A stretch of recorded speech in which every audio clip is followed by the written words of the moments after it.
right. All right. Welcome in, everybody. It is Tuesday, October 7th. This is the Mike Rutherford Show, presented by United Mechanical and our friends at Nexus Plus. We're coming to you live from the world-famous University of Louisville College of Business Studios, here in the heart of soggy, gross, disgusting, won't stop raining Louisville, Kentucky. Cards fans, you can incubate your inner entrepreneur with U of L's top-ranked Innovation MBA in 12 months. Gain the confidence and the connections needed to spark your entrepreneurial spirit. Learn best practices from U of L's award-winning faculty, serial entrepreneurs, venture capitalists, and national business leaders, and compete for thousands of dollars in startup funding and business plan competitions. Start your journey today. The first step is hopping on the interwebs and visiting business.louisville.edu. We're on the air today from 2:32 until 5:30 here on 1450 AM, 96.1 FM. Streaming across the land, including on our YouTube channel, airing live on television on WBNA Channel 21. You know us better as the Big X. It's Mike Rutherford. Roman Kelly with you on a Tuesday edition of the show. Give Roman a follow on Twitter, at RomyBean. Follow the Real Spiel Sports Show. Excited to talk with Roman momentarily. It's disgusting outside. It will not stop raining. They already had 3 water rescues downtown. So if you have to be on the roads, stay safe, especially in areas where water can pool, because it's not going to slow down anytime soon, apparently. It's gross out there. It's gross in our hearts. Hopefully less gross than it was yesterday, where we had a 3-hour Rhymes with Which session about Louisville's loss to Virginia. I'm sure there will be some leftover thoughts today. We will try to flip the page as much as we possibly can, talk about some other things from the weekend that happened that we didn't get a chance to discuss yesterday. There's a lot of basketball news floating around. We got women's basketball media day for the ACC today. We'll tell you what Jeff Walls and company had to say. A lot of rhyming there, unintentionally. Apologies. We got lots to go to talk about, I promise. Game Day Men's Health text line 502-414-1450 as well. Before we do any of it, we say hi to our guy Roman Kelly. You just heard him on Running with Roman. You'll hear him again from 5:30 to 6 on Roman's Recap. Not Roman's Recap anymore, Mike. Well, what's the show? The Ticket Punchers. The Ticket Punchers. 5:30 to 6, Tuesday through Friday. We'll be discussing the lines and weeks of betting, both football, basketball, soccer, baseball, tennis, whatever you want. We'll have it. We'll have reads on it. We'll have discussion on it. Me and a couple of ex-coworkers from a couple of jobs that do some everyday handicapping themselves, being a part of the show. We'll be on TV. We'll be on X. We'll be on YouTube. We'll be just like this show, Mike. It's going to take me like 3 weeks to get that name down. I'm just letting you know. Once I get something lodged in the brain and it changes, it takes like 3 weeks. So 3 weeks from now, I'm going to have it down. So this will be Tuesday through Friday. Yep. Just like the Romans, it's the exact same time frame. Just Ticket Punchers now. Two everyday co-hosts. We're doing gambling. Sports betting, sports wagering, educated bets out there. All right. It'll be fun. Love it. Ticket Punchers, 5:30 to 6. Roman, how are we feeling today? I'm feeling good. Ready to get back on the optimism train, Mike. About life in general or about U of L athletics? About U of L athletics. Okay. Because we still have the ability to have a all-time great season just across athletics. And that's what's important here. That's what we discuss on the show. Everything Louisville athletics-based and what that means for us. So, ready to tap into that a little bit and, move on from this foot shooting affair that we had this Saturday.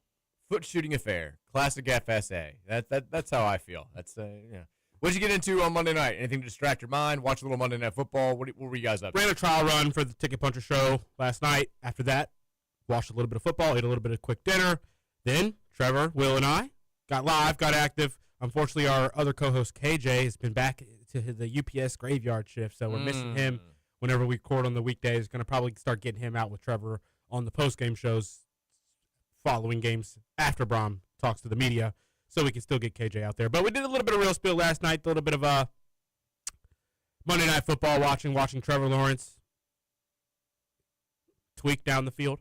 I mean, so on the last touchdown, it literally looks like he malfunctions. It looks like it's just an all-systems failure. Like he's spasming, he's having some sort of stroke, and on that same play scores a game-winning touchdown. Yeah, manic episode, mid-game-winning touchdown is incredible. Crazy. Love to see it.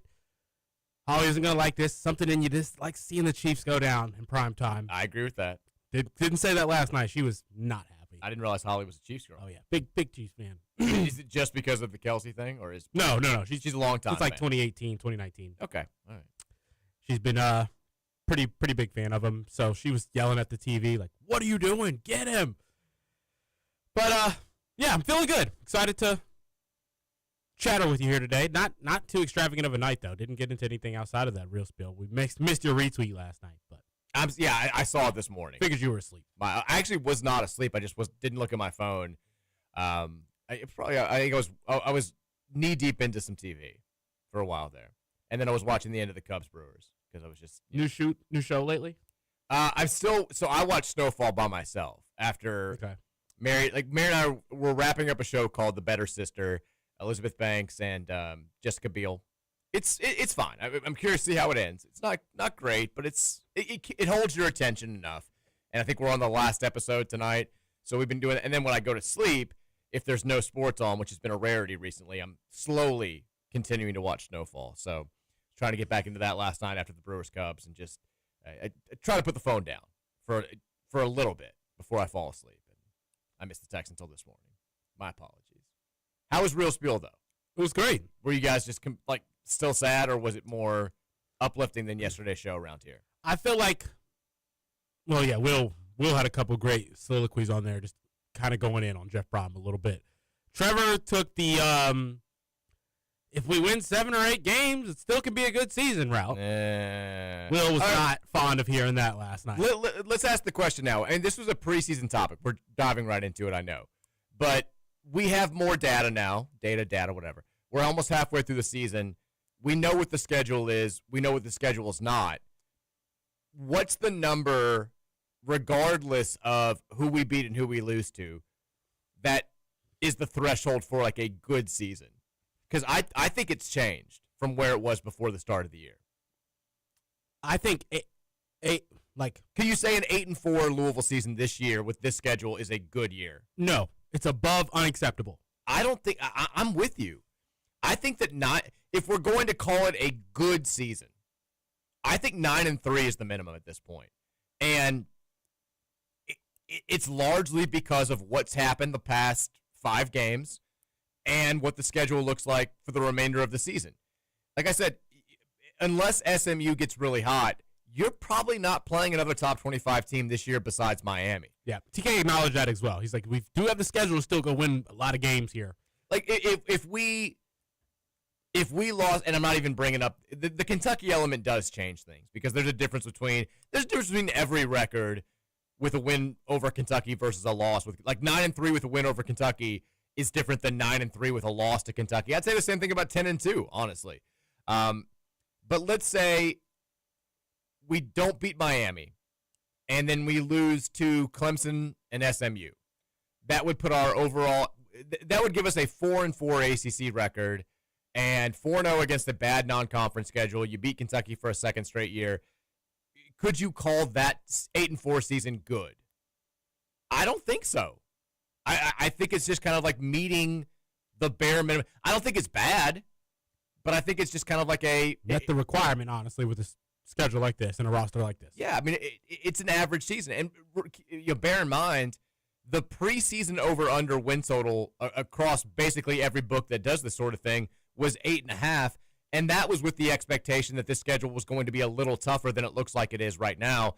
So I don't if you go 8-4 for a second straight year, I don't think you're, marching with pitchforks and torches on Jeff Brom's house and saying this guy sucks. We got to get him out of here. But you're certainly not hailing him as a conquering hero, and you are, I think, asking some questions about whether or not it's even possible for us to make the jump to playoff good or anything like that in the next couple of years with him at the helm. I think 9-3 is good, regardless of the combination of wins and losses. We'll assume again, for the sake of assuming that the Miami game is a loss. But let's say you beat you beat Kentucky, you win 1 out of the 2 against Clemson or SMU, and you go 9-3. It's not a special season, but we are still not in a place as a program where you can call 9-3 anything other than a good season. I feel like that. It's not a great season. It's not a special season, but it's a good season. Definitely not a bad season either. Definitely not a bad season. I don't think you can say it's an average season. 9-3 seasons are going to be good here. It's not what dreams are made of, but it's still a good year. I think anything it's less. so crazy, though, Mike, that you're saying this, and I'm agreeing with you 100%. And 9-3 I would feel disappointed. I wouldn't feel. I wouldn't feel disappointed. We both picked 9-3, I think. Or no, you picked 10-2, right? No, I picked 9-3. We both picked 9-3. So it's meeting our own personal expectations, and I think you would feel. I mean, like last year, we went 8-4. We had some good wins. That was unacceptable with a loss to Stanford. 8-4, that's unacceptable. I think if it had been 9-3, do something like that again, Jeff, this season, I won't say that your seat's hot, but I'll be upset. Yeah, I mean, I think anything less than 8-4 is unequivocally a bad season.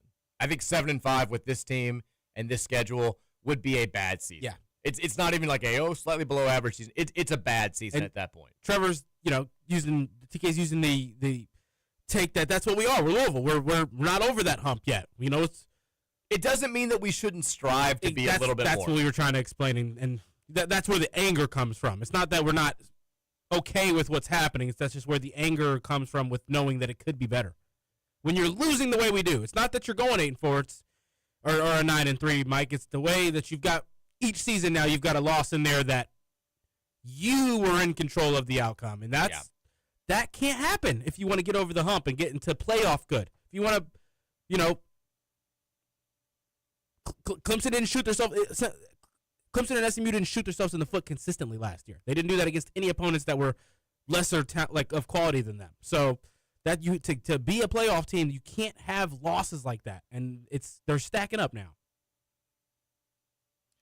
They are, and Virginia's a weird one because I was gonna say statistically it was a better offense than us. Statistically, it was supposed to be a higher scoring game. I don't think we can throw Virginia in the same category as some of the clunker. I mean, this is a ranked team that we're talking about. Gifting 14 points the way you did. It's more like the SMU game last year, where you look back and you're like, I mean, the SMU game was this to me stands on its own as far as a weird Jeff Brom loss game, because it's not a terrible loss to a terrible team or a frustrating loss to a good team.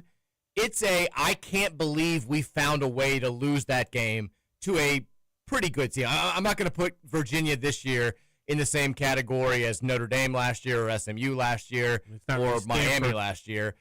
I don't think Virginia's that good. I don't. I thought we were going to win that game. Every metric, every number, everything says we should have won that game, and we didn't, and that's what's so frustrating. But they're not Stanford last year. They're not Pitt 2 years ago. They're not like some of those teams. So this is almost on an island by itself in the landscape of frustrating Jeff Brom losses so far. You wouldn't have been mad to lose to this team a different way. Yeah, and I think it's also a loss that we might feel differently about at the end of the season, better or worse. Maybe Virginia ends up running the table and goes 8-0 in the ACC and plays in the conference championship game, and it makes it more frustrating, but it's also like, man, we kind of whooped up on a team that was... That's what we felt about SMU all season long. Yeah, that one I think felt better at the end of the season, I guess, in a weird way than it did at the time because we weren't sure how good SMU was. But, yeah, I mean, Virginia may also go out there and lose to like 2 bad teams in the next 5 games or something like that, and it will make the loss all the more frustrating.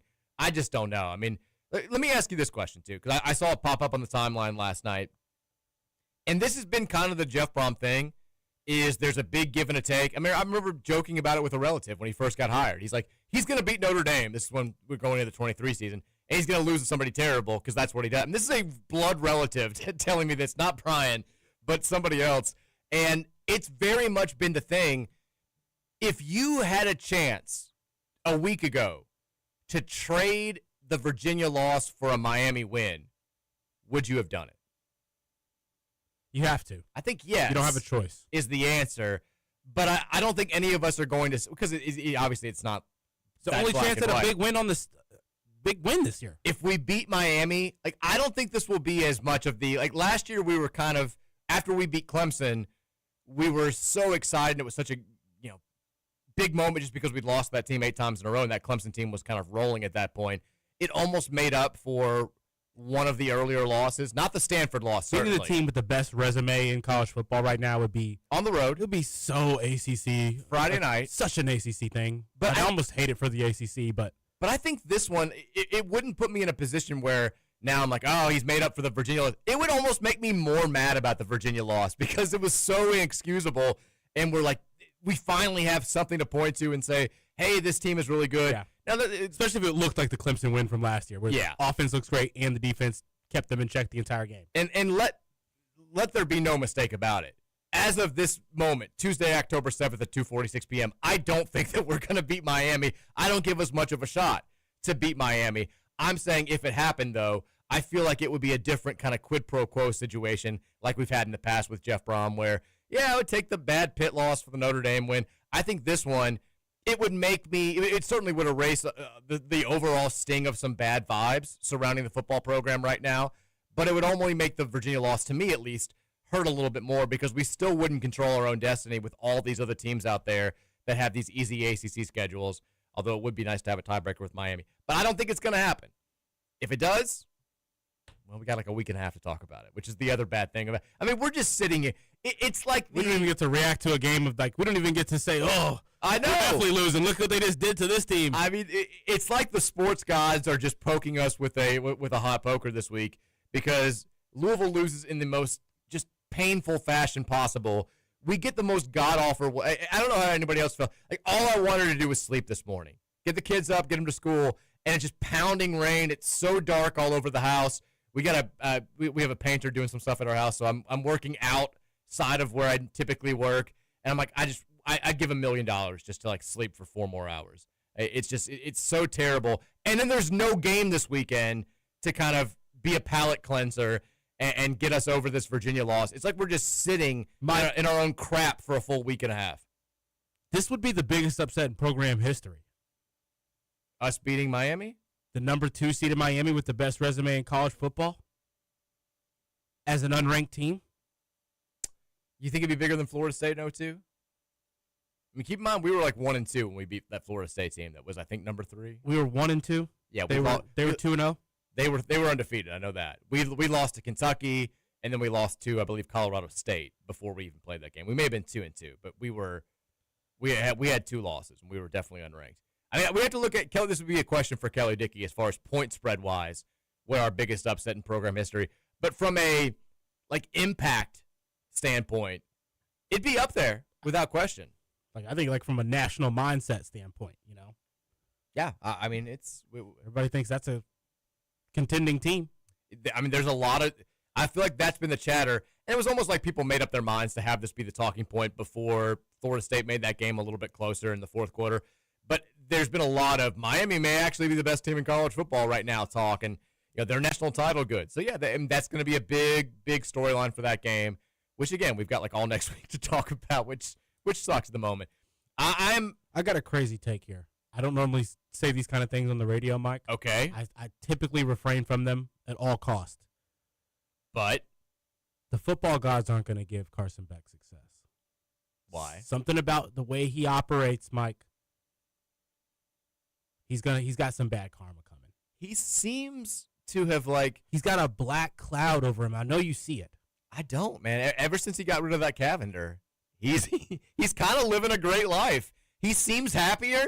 He's playing great football. It's only a matter of time, Mike. The football guys don't. You think he's cursed? The Lamborghini, the chain. Didn't he pull up in that all black suit last year somewhere? Yeah, that was last year. I don't know if he's been humbled properly. I think he's living right now. I don't think he's been humbled properly. I don't think the football guys like that. I think they're coming for him, Mike. I don't know. Just had to get that out there. I like the take. It does seem like ever since he got rid of the Cavender, everything's gone very, very well for him down there. Only a matter of time. Hopefully you're right. Hopefully that time is mid-October, a couple Friday nights from now. I've got to get something off. Suck when it's that's not the case. He's gonna throw they're gonna run the table and then he's gonna throw 3 picks in the first playoff game. I'll be like, I told you. He's somehow named America's. A little bit later, but I told you it was coming. He's like named America's sexiest man. You're like, how does this keep happening? What is this guy doing? I've got to get something off my chest too. We are a very honest show here, most honest radio show in the world, and I'm really trying hard not to do the classic 1987 Commonwealth of Kentucky sports fan move of pivoting to basketball in early October. I'm trying really hard. Having said that, I've done the last 2 mornings, I've done 2 podcasts that have been just basketball podcasts. A bunch of people are doing their preseason stuff, and this is all just like Louisville stuff. And so I've done 2 40-minute interviews about Louisville basketball, and everybody's so interested in the team. Everyone's so excited about the way that they're going to play. It's making it very hard for me because I get into full-on basketball mode, and then I'm doing the college basketball job right after that, and we're talking about story ideas and prepping for season preview stuff coming up for the next few weeks. And it's very tough for me to take all of that excitement, all of that enthusiasm, all of the, oh my God, it feels like we're back energy, and then be like, no. You got to pivot back to a football team that just lost to Virginia in a game where they completely controlled everything besides 3 plays. It's tough right now to not just look ahead at the fact that we've got a team that is on almost everybody's preseason top 15 list, on a lot of people's top 10 list. It's going to play an exciting brand of basketball. I'm just here to tell you, I'm trying. I'm not cheating, but it's like you've got a work girlfriend type deal. It's the what's the term for that? Like quiet cheating or mental cheating, whatever it is. I'm not actually out there emotional cheating. Yeah, I think that's what it is. I'm not actually out there fully focused on basketball and breaking down film and all this stuff, but I'm watching Sam Vecini's 15-minute breakdown of Michael Brown's game. There's some emotional cheating happening right now.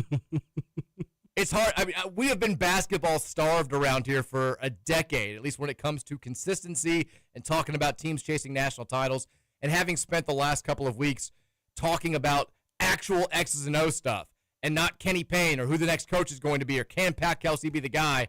It's been so refreshing and so wonderful, and it's very difficult right now as we're just 3 Fridays away from that Kansas exhibition to not be like, man, she's looking pretty good over there. She's got everything you like. All the bad aspects of that other relationship, this one doesn't seem to have it. I'm sure she's just as perfect when there's going to be nothing bad that happens during basketball. It's tough for me not to get there mentally, but I'm fighting it. I'm fighting the urge, and I'm sticking with football for the time being while just talking a little bit about basketball as opposed to diving in with both feet. But it's tough, and I'm just admitting it to the people out there. Being honest. I haven't cheated on the diet yet, but I may have sniffed a piece of cake last night. That's all I'm saying. Just wanted to get a glimpse. Just wanted to think about how it would feel if I was eating that cake. It's like in reality, I had ice cream last night, so it's a bad analogy. I mean, are you there too? It's tough not to just be. I get why this is so easy for Kentucky fans to do every single year, most years, because Mike, I've been there since the pick in the EKU game. How easy is it to just be like, to hell with this? We've got a limitless possibility basketball season ahead of us right now. We've got a lottery pick guard We've on our lost team. no games in basketball. This is great to talk. We may not lose any games for the next 5 months. You don't know. We're going to be the best three-point shooting team in the nation, Mike. I just look into the ceiling thinking about Isaac McNeely game-winning threes every night. I'm sorry to Colin Lacey and Chris Bell and the guys. I love you guys. I'm always rooting for you and wishing you success, but basketball team is the one that I'm dreaming about. I put your picture away. I can't look at you while I'm lying next to him. That's me singing about Jeff Brom. Pat, I'm now hanging out with Pat Kelsey, watching video. I can't see Jeff Brom's face when I'm doing this emotional cheating right now. That's all I'm saying. We're not going to pivot entirely. We will have plenty of football talk for the foreseeable future. It's not like we're 1-4 at this point. There are still things that could be achieved. The biggest goals are still technically out there for the taking. However, I'm disappointed in a lot of things that happened on Saturday. I'm disappointed in some things that happened before Saturday. And it's backup quarterback phenomenon. Maybe this basketball season's not going to be as good as we want it to be, but maybe it could be even better. Anything's possible in this moment. We might not lose a game. It's tough not to let your mind go to that place, especially when you've been starved for good basketball for the past 7-8 years. So I'm fighting the urge. There are other things going on today.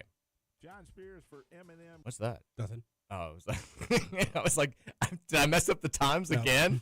I feel like I just got a handle on it. Accident. We're going to talk about the big news in the NFL here, which is, the big news overall, but also locally with Joe Flacco going to the Bengals, which I think is hilarious. We can talk about that. There's UNC. We didn't get a chance to properly point and laugh at North Carolina football yesterday because we were pointing and laughing at ourselves. There are things to be said about the North Carolina situation, including some new news from today. There's a new professional team headed to the city of Louisville. I want to talk about that. I'm curious to hear the text line's thoughts. I'm curious to hear Roman Kelly's thoughts. And then there are some basketball happenings out there that we will discuss, a couple of clips to be played, and then some follow-up football thoughts from the overall world of college, including some Louisville takes that are out there. Another big couple honors piling in for Chris Bell. We'll hear from Jeff Walls. It's all happening after the break. Keep it locked right here. It's the Rutherford Show on the Big X. This music is in us, and it's not over till we say it's finished. Until you spin us to keep spinning. This is hip-hop when it's in its truest form. Defining a new era in men's health, Gameday Men's Health delivers real results with no shortcuts. From testosterone replacement, weight loss to peptides, vitamins, and sexual performance therapy, Gameday Men's Health will have you covered. Their in-house lab gives you answers in just 15 minutes, and our clinic is designed for men who value privacy, speed, and results. Visit GamedayMen'sHealth.com. Real men, real science, most importantly, real change. Visit GamedayMen'sHealth.com. Experience Ivy Tech from the comfort of your own home. Check out Ivy Experience, an all-in-one platform that allows you to explore our beautiful campus, diverse programs, and helpful resources. You can visit experiencesellersburg.ivytech.edu to start your experience and apply for free today. Visit experiencesellersburg.ivytech.edu today.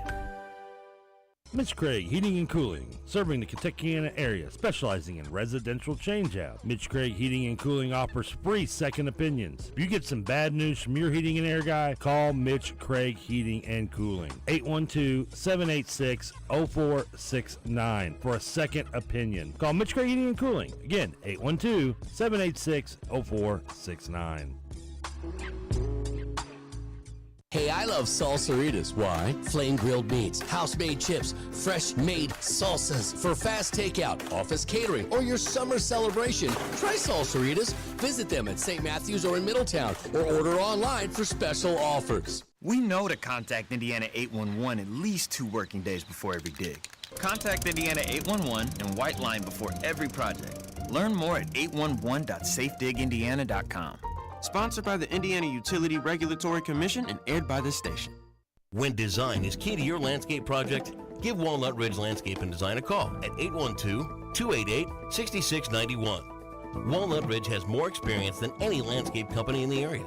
Remember, Walnut Ridge Landscape and Design. When design is key to your project and you want the most experienced landscaping company in the area.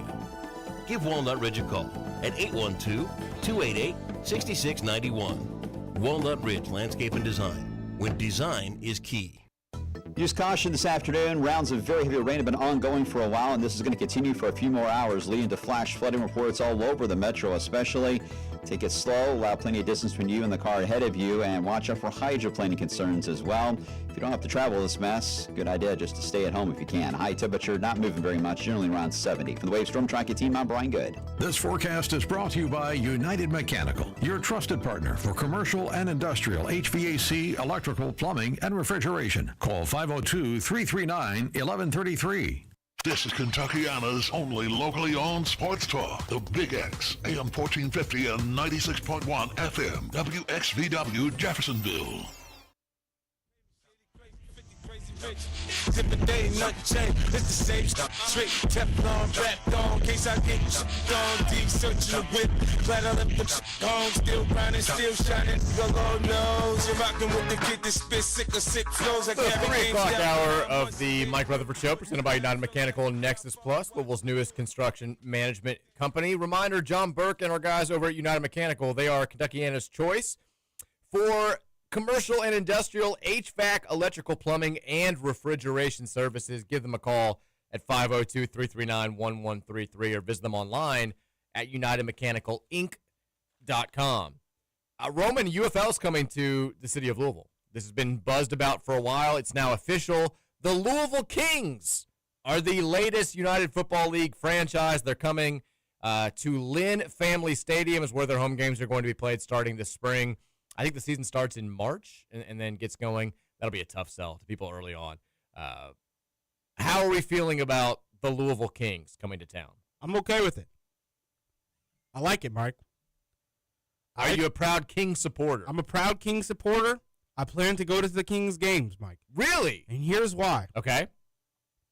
I think that when you put a team in Louisville that wins, Louisvillians come out. If this team can be successful and can also start accumulating some ex-Louisville guys, bringing in Malik Cunningham in a couple years. Bring Malik Cunningham in right now, actually. Let him be quarterback. He's a Lion. He's on the practice squad. We kept him after he helped us beat the Ravens. Oh, you guys did, didn't you? Yeah, he's still with us right now. That's I don't know if he's going to be with us that much longer, but he's got all the athleticism in the world to keep getting those kind of gigs and deals. But you go get a big name that used to play in one of the versus Louisville or maybe even Kentucky, go get Will Levis or something. And let's not do that. That's I mean, are you trying to sell people on this?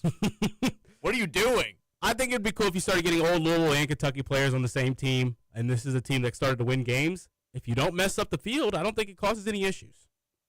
And I don't think the field thing is going to be as much of an issue as people are. So the way the UFL works, and I didn't know this until today, it's not like most pro sports where, like with Racing Louisville and Lou City, the players are living here, they're practicing here, you've got their own facility, and then so everybody who plays in the UFL, they all work throughout the week from the state of Texas. I think it's right outside of Dallas. Arlington, thank you.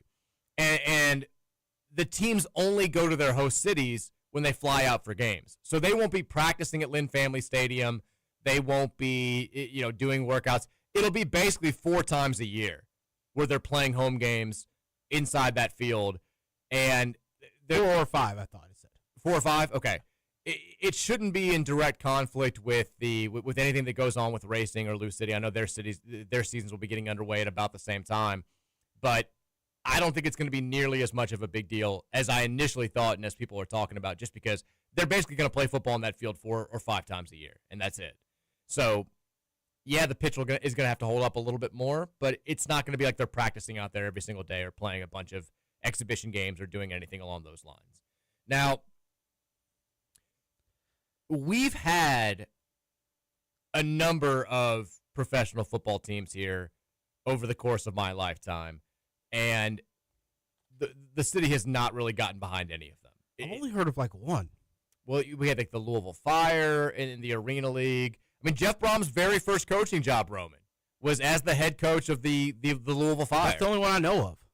There was a team a couple of years ago that was in one of these playing actual football, like the Thoroughbreds or something.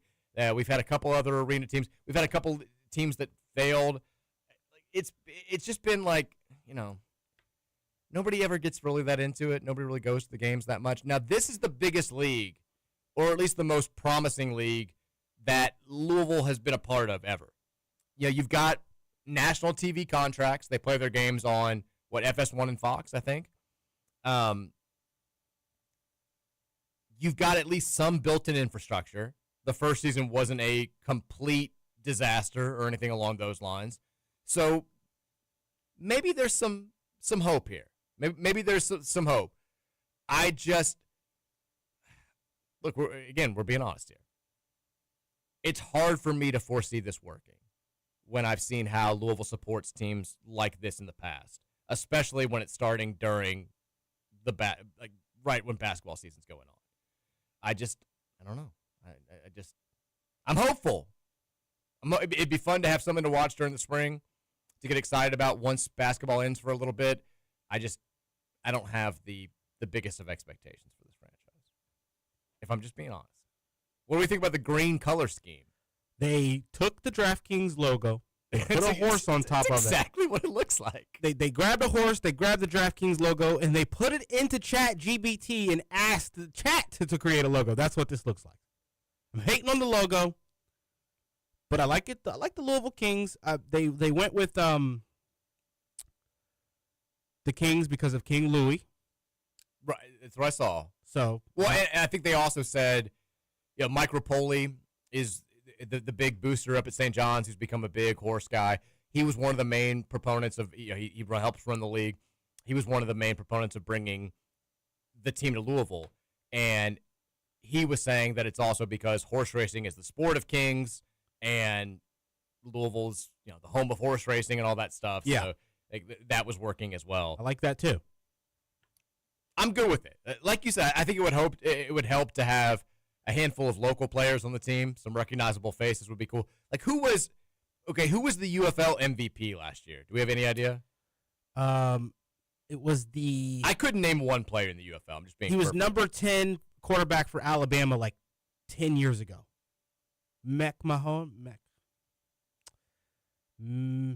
His last name starts with an M, I think. The MVP last year in the UFL was Bryce Perkins, who played at Virginia, if I remember correctly. Arizona State, transferred to Arizona Western College, and then played at Virginia. He was a good player for Virginia. He's got to be like 28, late 20s, early 30s, 28. He was the UFL MVP last year. McCarron, that's was his name. A.J. McCarron? Producer Keith said LMAO. McCarron hasn't been in the league for a minute. I was going to say. Last time I was checking the stats, McCarron was going crazy. Well, last year was the first year of the UFL, right? It was the new. It combined with the XFL. Yeah.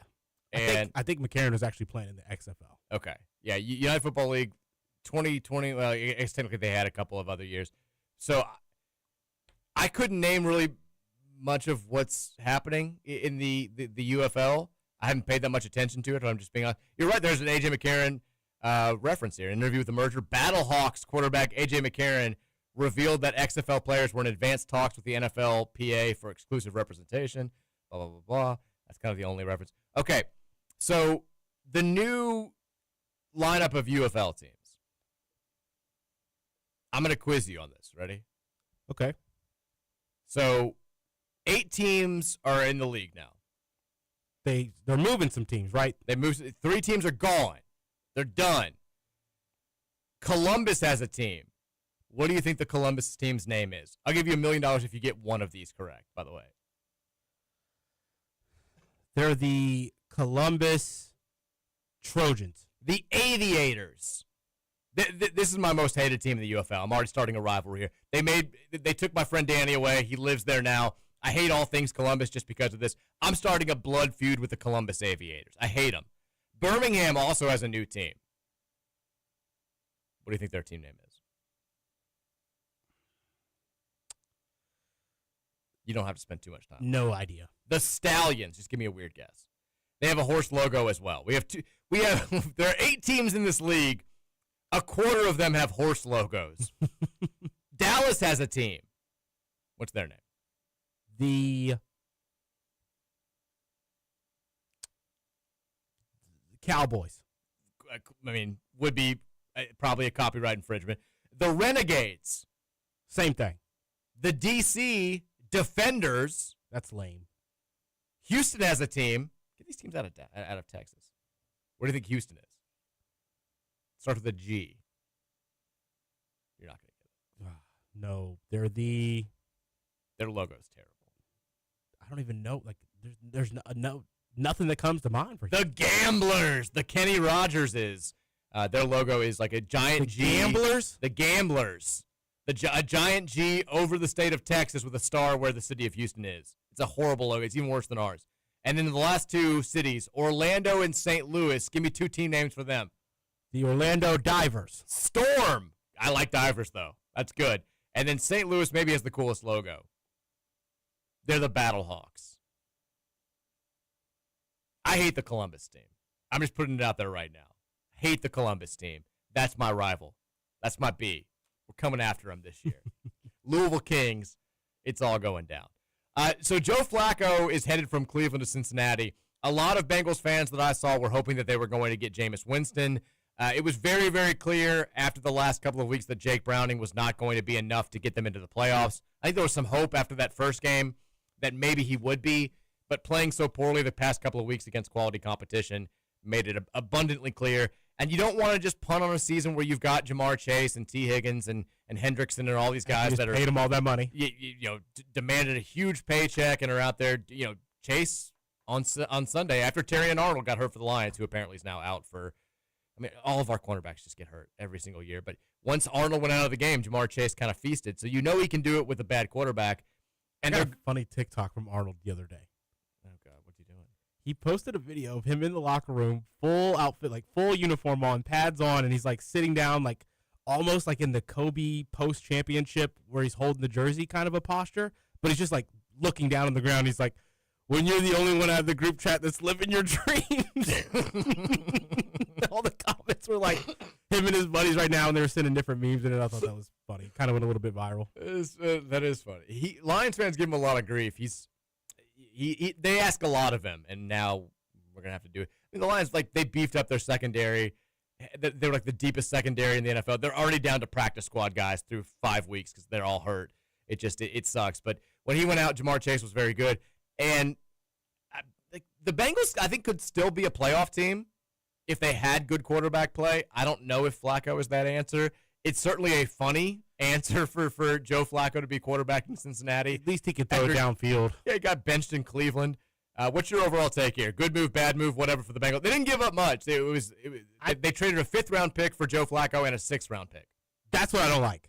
I don't like giving up a 5th-round pick for a rental. But they got a 6th-rounder back. So you essentially just take yourself down a round. You'll have the same number of picks. You'll just have a 6th-round pick instead of a 5th-round pick and Joe Flacco. Yeah, now the Browns don't have to pay him, so it makes sense for both sides. Yeah. I don't think that, you've got some – what's tough is he just got benched because he doesn't have the tools to operate in a bad O-line. And the Bengals' offensive line is probably worse. Probably worse. Granted, you do have 2 better deep threat weapons. The short passing game weapons were there for Cleveland. They just couldn't consistently do anything because he can't avoid sacks. That's what's going to be interesting. Jake Browning, his decision-making when collapsing pockets is just as bad. I think they're just taking a chance. Well, if it's this bad, maybe we can at least get the ball downfield. There's more chances for those deep threats. At least 2 or 3 times in a game now, we're giving Jamar Chase and T. Higgins more likely of an opportunity. That's kind of what this is to me. I saw, the meme of the white hand and the black hand shaking together and then saying, we're coming together here. And it was the topic was beating up an elderly man, and it was Mark Sanchez and the Bengals offensive line coming together. And I was like, oh, God. I don't know if it's going to work out well for Cincinnati. It won't. Ideally, you would have loved to have gotten someone with some mobility. Yeah, I do think it'll be a little better than what Jake Browning's doing out there. Sure. But at the end of the day, Browning's a little bit more mobile than Flacco is, so that'll be interesting. At the end of the day, Flacco's still a really good quarterback pre-snap. He can still kind of manipulate defenses a little bit as well with his snap count and stuff. So getting somebody who just can conduct offense a little bit better is probably smarter for them. There's just something they trust about Joe Flacco, just a little bit more than Jameis Winston. They can't put their finger on it. There's just something about him that just makes you think he's going to have better command of the offense. Just get these guys playing a little hard. Just something I miss about him, just a little bit more. So best of luck, Bengals fans. There you go. You got something to hang your hat on. There's hope, maybe, for a playoff. I mean, the thing that sucks, though, is you're basically fighting to just be good enough to keep your attention. It's the football equivalent of what they do with the Reds. There's no way the Bengals are going to be good enough to contend for a Super Bowl. Let's avoid these guys demanding trades. Yeah, or let's avoid nobody showing up to our games in late November when we've already got double-digit losses and are mathematically eliminated from the playoffs. Let's just try to keep ticket sales going and keep interest. That's what Joe Flacco is. That's why you're bringing him in. You can't win playoff games with him, but maybe you could flirt with the playoffs and sneak in as a 7 seed. Who knows? Shout out Joe getting himself a job again. I mean, Joe, one of the worst takes of all time. So Joe Flacco was drafted the same draft as Brian Braum. I believe it was 2007. I remember the draft was in Chicago. I was with a bunch of friends while it was happening, and we all were very excited about Brian getting drafted, and we thought he went way too low. And Flacco was coming out of college in Delaware, and I'll never forget one of my friends. I was like, man, there's no way that this Flacco guy is better than Brian. And one of my friends goes, I've already forgotten that name. You need to forget that name too. He's never going to play it down in the NFL. And we're all the same age now, and he's still playing in the NFL while all of us are clearly doing other things with our lives. I mean, yeah, the guy's 40 years old. He's still getting new contracts. Props to him. He's hung around for a long time. He's still taking some snaps. He still throw it downfield. Still throw them things. I think he's thrown 6 picks already this year. Yeah. Probably not great for the Bengals. Bad. Let's talk real quickly, too, about what's going on with North Carolina. Because we were fully focused on ourselves yesterday. It's understandably so. So we didn't get a chance to really talk about much of the rest of the world in college football. And one of the storylines is, North Carolina sucks out loud. They are awful. They got completely humiliated by Clemson. And now you got people close to the program in Chapel Hill who are wanting to talk, who are wanting to get information out there. And there was a story on WRAL News, which is kind of the most embedded news source. It's like their WDRB down there in Tobacco Road, quoting some sources close to the team, describing just how much of a complete disaster this year under Bill Belichick has been. The source with firsthand knowledge told WRAL, it's an unstructured mess. There's no culture, no organization. It's a complete disaster. The parent of one player on the team said it's all starting at the top and the boys are being affected. I don't fault the players. I fault the leadership that created this toxic environment. There's an individualistic mindset. The boys are young, and now they're feeding into it. Belichick apparently, this is going to shock you, that a 74-year-old who never coached at the college level is having a hard time dealing with recruits and young men who are acting like they're entitled to certain things. It's been shocking that Bill Belichick wasn't going to be on board with this, despite, he should just let his girlfriend coach the team. She's probably got more of a feel for what the players like. Come to the Louisville Kings. Come to the Louisville Kings, Bill. Another parent of another current UNC player said there's been no communication with coaches and parents, period. None. Zero. Zilch. Not one email from a coach, not one text from a coach, not one phone call, nothing. He has not talked or had a conversation with most of the guys on defense. They don't even have his number. It goes on and on. They talk about the lack of experiences with some of the coaches that were hired, including Steve Belichick, who's his son, who was the defensive coordinator for one season at Washington prior to UNC. He's not doing much. Brian Belichick is another coach who was a scouting assistant for 1 year in 2016, hasn't done much coaching since then. Matt Lombardi, who's the son of Michael Lombardi, is the quarterback coach. He was an offensive analyst at Oregon last year. That's as close to having coaching experience. It's a horrible staff, and Belichick isn't doing anything. He apparently shuts people out. He's limited in what he says. Belichick will say hi when he sees the players in his building, but that's about it, according to one of the parents' players, or players' parents. And then Michael Lombardi, the GM, has been described by multiple sources as rude and nasty. Nobody likes him, a source said. The whole thing is just, it's bad. And the story came out this week about, you see the thing where he won't allow their social media teams to make any references to the Patriots, which is very tough considering Drake May, the new star quarterback of New England, is a North Carolina guy, but they're not allowed to show clips of him playing for the Patriots on their social media channels. So when he made that crazy throw to win the game on Sunday night against the Bills, they had to go and find a clip from him in North Carolina and say, this looks familiar, Drake May, because they weren't allowed to show stuff with the Patriots. This whole thing is insane, Roman. That's ridiculous.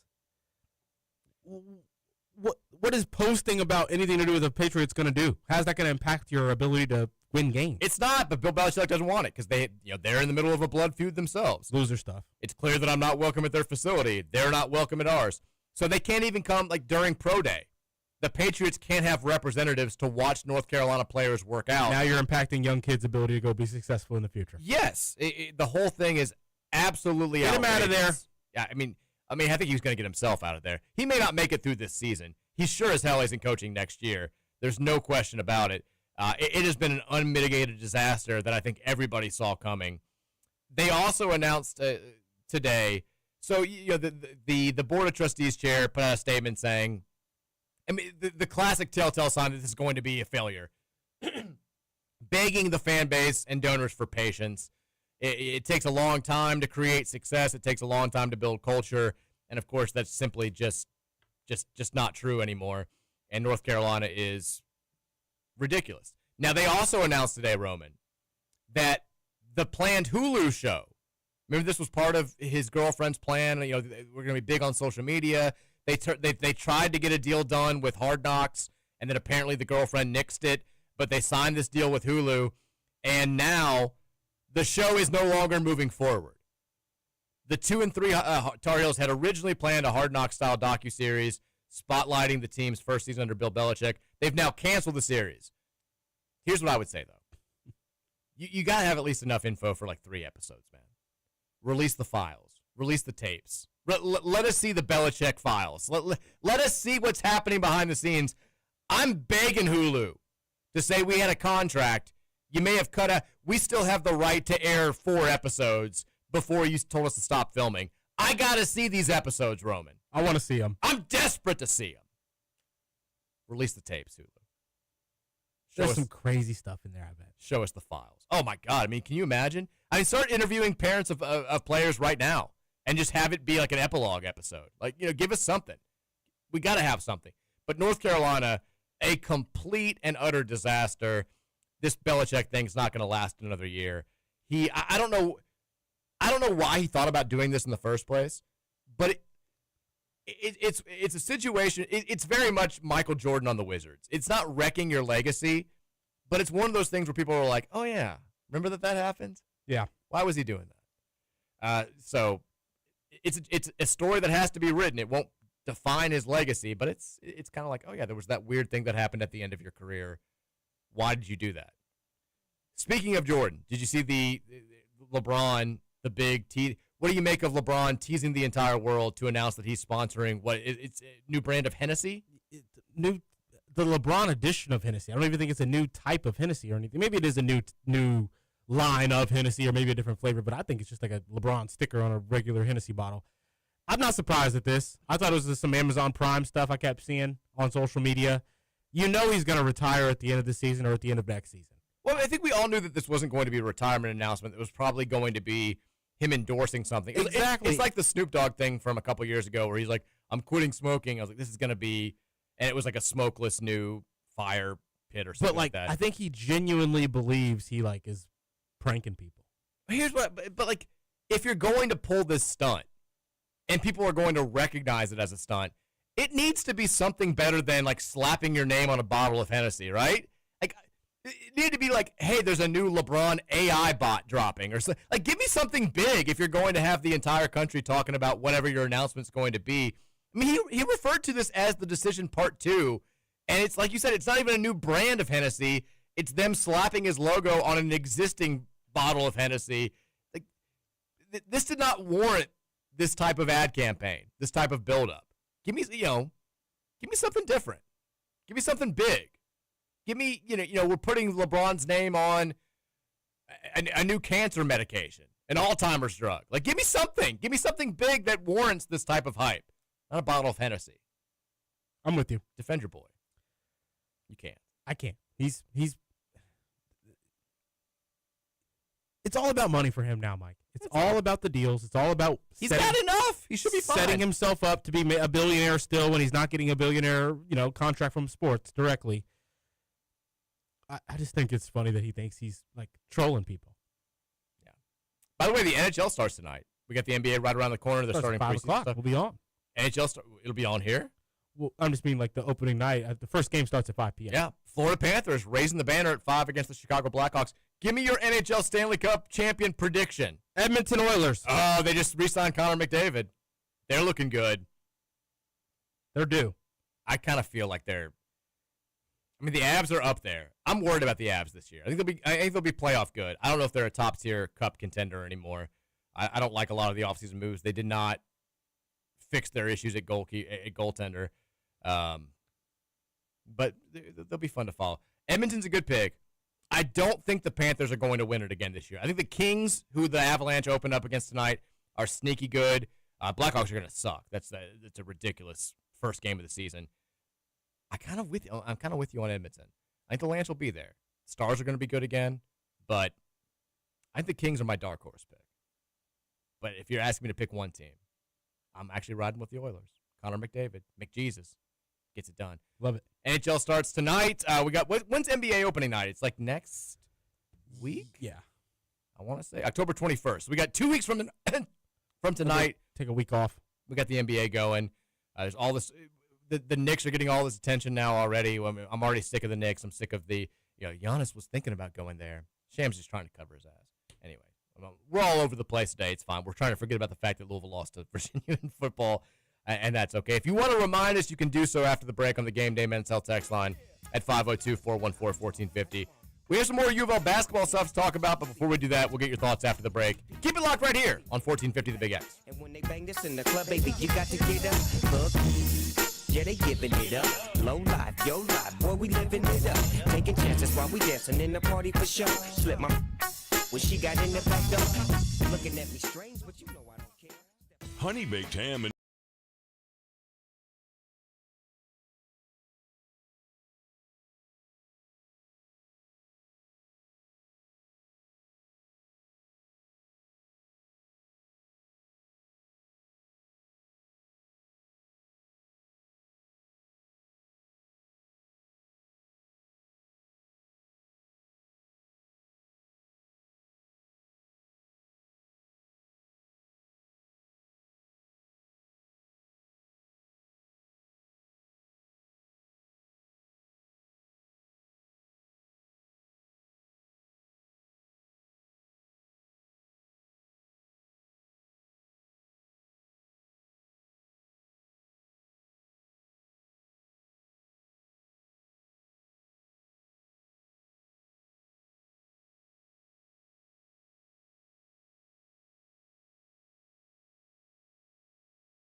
this on this jet out of town, put it down for the father of rap. And if you get cracked, jet your trap. Come back, get back. That's the part of success. If you believe in the X, you'll be relieving the stress. Hour number 2 of the Mike Rutherford Show, presented by United Mechanical and Nexus Plus. Here, 1450 96.1 Big X Sports Radio. I was just checking. So one of the things that I do like about, I guess, school now in this day and age is you get the updates on the apps that they have for the kids. And, especially when they're really young, it's nice to have the pictures of the kids having fun that get sent during the day and all that good stuff. So John's been doing this thing the last, 2 weeks where he wakes up and he's like, I don't want, he just is very anti-school, which is fine. I was the same way. But it's just ramped up. And we thought he would be more okay when Virginia was in this class a couple of years ago. She was totally fine. It was the first year where she had no issues going to school. She liked going to school. And now every morning John's like, it's so long and I don't like doing it. And we pick him up. I'm like, how was it? He's like, whatever. Just very mopey. And so we're like, is he not having fun at school? What's going on? And I'm watching the videos during the break. There's literally no kid having more fun in the history of school than my son. He's all the other kids are kind of into it. He's flying around and dancing during all this stuff. I don't know what his deal is. He's lying to us. He's slow playing it for treats and mommy sympathy is exactly what's happening right now. And I'm on to his game. Mommy's falling for it. I'm not falling for it. I'm on to this kid. I know what he's doing. He's drumming up fake sympathy points with everybody. Not falling for it. I'm not giving him extra candy corn. No extra treats. Smart kid. Too smart for his own good. I'm on to him, though. I played those games growing up. You can't play them better than I could. Can't best your old man. Can't finesse a finesser. Can't finesse a finesser. We have wrestling matches at night, and his wrestling name's the John Man, and his new go-to finishing move is the booty blaster, where I just lie down and he just plops down on me and toots on me, and then pins me, and he's the house champion right now. But that's what it goes. It's so bad though. He's becoming such a little boy, which I love. But they're the other night, during the day today, there was a loud fart on TV, and I was like, man, John would have loved this. He's just not that's immediately where my mind goes to. I'm like, John would be laughing his ass off right now. Can't wait till he gets home. Anyways, 502-414-1450. 502-414-1450 is the Game Day Men's Health text line. Game Day Men's Health, redefining men's wellness. No shortcuts, just results. Testosterone, peptides, weight loss, and sexual performance therapy. Visit GameDayMen'sHealth.com today, and you'll find out how they're defining a new era of men's health. Text line, I assume, will be less suicidal than they were yesterday. So hopefully it'll be fun. I can't wait for the first text to be another thing about Braum. Here we go. Texture says, happy Tuesday, fellas. A few Tuesday thoughts for you. I figured it out. The football season vibes have been off because of the weird, 40-year-old dude in Joker makeup who hangs out with the students. He must be stopped to turn things around. Now, I was the last time that the Joker guy came up on the show, multiple people reached out to me and said, he is a student. He was in the services. He was in the Army or one of the armed services for a while after high school. And so he's an older college student, but he's not 40. He's a U of L student. He's just 27, 28 because he was serving in the armed forces. Good for him going back to school. I just made you feel bad, Texture. I didn't mean to do that, but maybe respect the troops a little bit more. 2, Mark Pope's talk about Jaden Quainton's recovery is reaching Trump levels of dumb hyperbole. He's a medical marvel, Roman. Second only to yourself. Have you seen this? I already showed the doctor, Mike. You showed the doctor the Jaden Quainton stuff? Yep. Said my stuff's healing faster. This is what Mark Pope said. He said that Jaden Quainton is, quote, breaking every record known to humankind with his ACL rehab, but the staff is still going to proceed with extreme caution with his return to the floor. Now, I've been saying the same thing about you. I think you and Jaden Quainton need to have a heal off. Who can heal the faster from a torn ACL?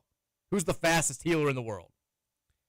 He may be dunking before me, Mike, but I'll be at my peak ability before him. My money's on you. You'll swing a golf club before he can, effectively. Breaking 90 before him. Are we buying?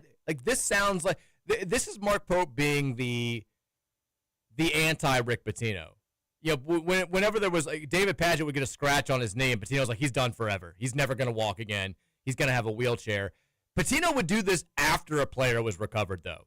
You wouldn't hear Wayne Blackshear was going to be out for 5 months, and then Wayne Blackshear plays a day later, And Patino's like, he woke up, and Adam Banks style, like the pain was gone. He just healed miraculously. But before the guy actually played, Patino would be like, no, we're going to have to amputate that entire leg. He's done. He's never going to walk again. He might actually die from this strained calf muscle. Pope's doing the exact opposite, where he's like, we've got guys that are God's gift. They're medical marvels.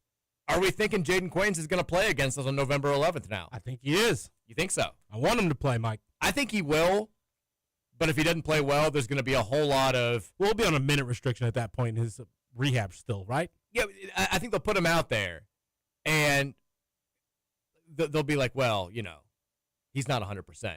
Because that's... If he plays well, it's like, can you imagine how... This guy's a unicorn. Imagine what he's going to look like a month from now or 2 months from now. And if he plays poorly, it's, well, he's just... He's still getting there. It's going to take some time.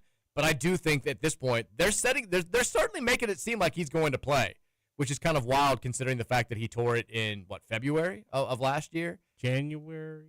Oh, yeah, February, yeah. Would seem quick, but look, to each their own. More power to him. He's young. He's like 16 years old, so maybe he heals faster. Texter says, since we are on to basketball season, this person said that before we had that discussion, by the way. Louisville came in at number 15 in Ken Palm's human poll, and this was the commentary. What's Ken Palm's human poll? He hadn't updated his computer rankings. These are just like his personal rankings, I guess. The commentary was, the team the voters disagreed the most on was Louisville, who finished a sensible 15th, but the details are wild. They received a win in a matchup against number 1 Houston and a win from a super voter against number 2 Purdue, while also taking 2 losses to number 48 Georgia, 3 losses to number 49 SMU, and a loss to number 64 Northwestern. I have no idea what this means. Me neither. Because Ken Palm's rankings, his official rankings haven't updated yet. I guess they have a panel of voters, and they use some sort of computer system to rank. I'm not smart enough to understand this. But 15 is, I think it's a little too low, but not going to get worked up over it. It's going to be fine. I do think that, I tried to prep people for this last year, and then it ended up not happening at all because I think of the way that we ended up playing stylistically. I do think that this will be a year that our style of play will open the door for a couple of upset losses when we just don't shoot the ball that well. Because, every team, McNeely and Conwell can both be over 40% easily for the season. Michael can be like 37%. There's going to be one game where everybody's just not hitting. It's just the way that basketball works. And we'll take a loss to an average ACC team or something like that, and people will flip out about the style of play and say, we don't need to shoot as many threes. But I do think that this style gives us the best chance to beat teams that are more naturally gifted than us. Because, let me ask you this, because it came up on something that I was doing this morning. Do you think that this team, athletically, is better suited to compete with the most athletic teams in college basketball than it was a year ago? Yes. I do too, but I still don't think that we're – I don't think athleticism is a gigantic strength of this team. Is that fair? Yes. I think Michael's a super athlete at the point guard position. I think Conwell and McKee – We don't have that roughneck perimeter defender. We don't. That's going to stop the point of attack of the other team's ball handler and be able to muck things up like we had with Chucky. But on the flip side, Mike, we've got interior presences now. We're not just easy baskets. We're not layup lines if you get by your man on the perimeter now. And that's going to be an improvement. But I still think that, Ryan Conwell, Isaac McNeely, Javon Hadley, Ali Khalifa, even Case and Pryor, those are all good basketball players. Not the best defenders. They're not world-class athletes. They're not the type of guys that we saw in the Final Four when Houston and Duke and Florida were playing. Auburn, too, had ridiculous athletes. I don't think that we're there. So the best way to combat that is ridiculous three-point shooting. And I do think Michael's a fantastic athlete. Kanai is obviously a terrific athlete. I think Farou's a really good athlete at his position and his size. But we're not going to be top tier in that category. I do think, though, that we're better than we were a year ago. Because as good as the guys were, Edwards was not a fantastic athlete, didn't play above the rim. Chucky's a good athlete, not a great athlete. Rain was not a great athlete. I think we replace them with better athletes, but we're still not elite in that category, if that makes sense. I'm with you. I think the pace of play, though, I think we'll be able to our pace of play, we'll have versatility to negate the teams that do have the ability to, capitalize on our perimeter size, if I'm being honest. Does that make sense? Yes, I totally agree. Now, the texter clarifies. The Ken Pom poll is voters pick head-to-head matchups, and the algorithm then turns all those head-to-head results into rankings. So, kind of be difficult to do. I mean, who's picking us to lose to Northwestern? So, their poll has Houston at number 1. That's my number 1. Purdue at 2. Roman, seething. Terrible. Duke at 3. That's ridiculous. Ridiculous. Duke's going to be better than people think, Mike. You think so? Yeah. Because I was watching some. I got him at 12, I think. I was reading up on some Cameron Boozer things and watching some Cameron Boozer things since he's gotten up to Duke, and he's going to be better than people think. I mean, people think he's going to be really good. Exactly. But I think he's going to be better than. I don't think he's going to be better than Cooper Flagg. Statistically, I think it'll be close. You think so? Yeah. No, eye test won't be, but I think the numbers, the usage is. He's a stronger player than Cooper really is at this point. Going into the very start of his freshman season, like the rebounds, the and-one numbers, he's going to be more of a presence down low than I think people are prepared for. Okay. I think he's going to be good. I don't think he's going to be National Player of the Year good, which is what Flagg was last year. And I think his supporting cast isn't quite as strong. Think Paulo Banchero, Mike. I mean, that'd be fine. They're just banking on too many guys that were role players last year stepping up and being stars for me to feel comfortable. Like, I'm okay with that. It's high. I think I've got him at 8, so it's higher than I do. But I think I've got him at like 10. They got a good roster. They're going to be good. There's some weird results here, but look, it's preseason rankings. We don't need to have groupthink. Everyone's wrong with something with their preseason rankings. So, you think Iowa State will be that good? I think Iowa State will be good. I think 16's fine. I think they'll be middle of the top 25. I trust TJ Otzelberger at this point. I think he's ridiculously good. I know they lost a couple of their Keyshawn Gilbert's gone. I think their 2 leading scorers are gone, but they bring back enough, and they brought in enough to be right there at the top of the Big 12. Texter says, is it safe to tune back in today? Has everyone who was going to jump gone ahead and done it? Can we get back to being rational Louisville fans who understand that we're going to have some down years and we're going to lose some games every once in a while? No! Not yet. It's going to take till next Monday. Next Monday is when next Monday will be irrational. Can we beat Miami talk? Give me Friday, this Friday. That's when we go back to being rational. We're not there yet. We're absolutely not there yet. Texture says, which Outkick employee made a bigger ass out of theirself this weekend? Dan Dockett's trying to blame a black person for Mark Sanchez's assault, or Clay Travis falsely reporting Feinbaum being banned from ESPN. I didn't see the Clay Travis thing. I saw the Dan Dockich post. It's par for the course. Did you see that? I didn't see it. So Dan Dockich is like, when the Mark Sanchez news breaks, he's like, I'm not surprised about this. You got a bunch of African-American teenagers with no parents just running downtown Indianapolis and all this stuff. And then, of course, it ends up being Sanchez being the aggressor against a 67-year-old man delivering food. Wasn't the man white? White guy. I mean, Dockich just tries. He's got no skill left in him. He just tries to be. That's so unnecessary, too. Well, he's an ass clown. He always has been. He always will be. He's an absolute joke of a person. And now he's going to, die alone and sad and not well paid because he lost a job at ESPN because he couldn't stop being an ass. Some people just can't help themselves. They have that inner emptiness, and they have to project it outward in the form of being just the worst person imaginable. It's a shame. And it tanks an otherwise promising career. Life's too short. You could not agree more.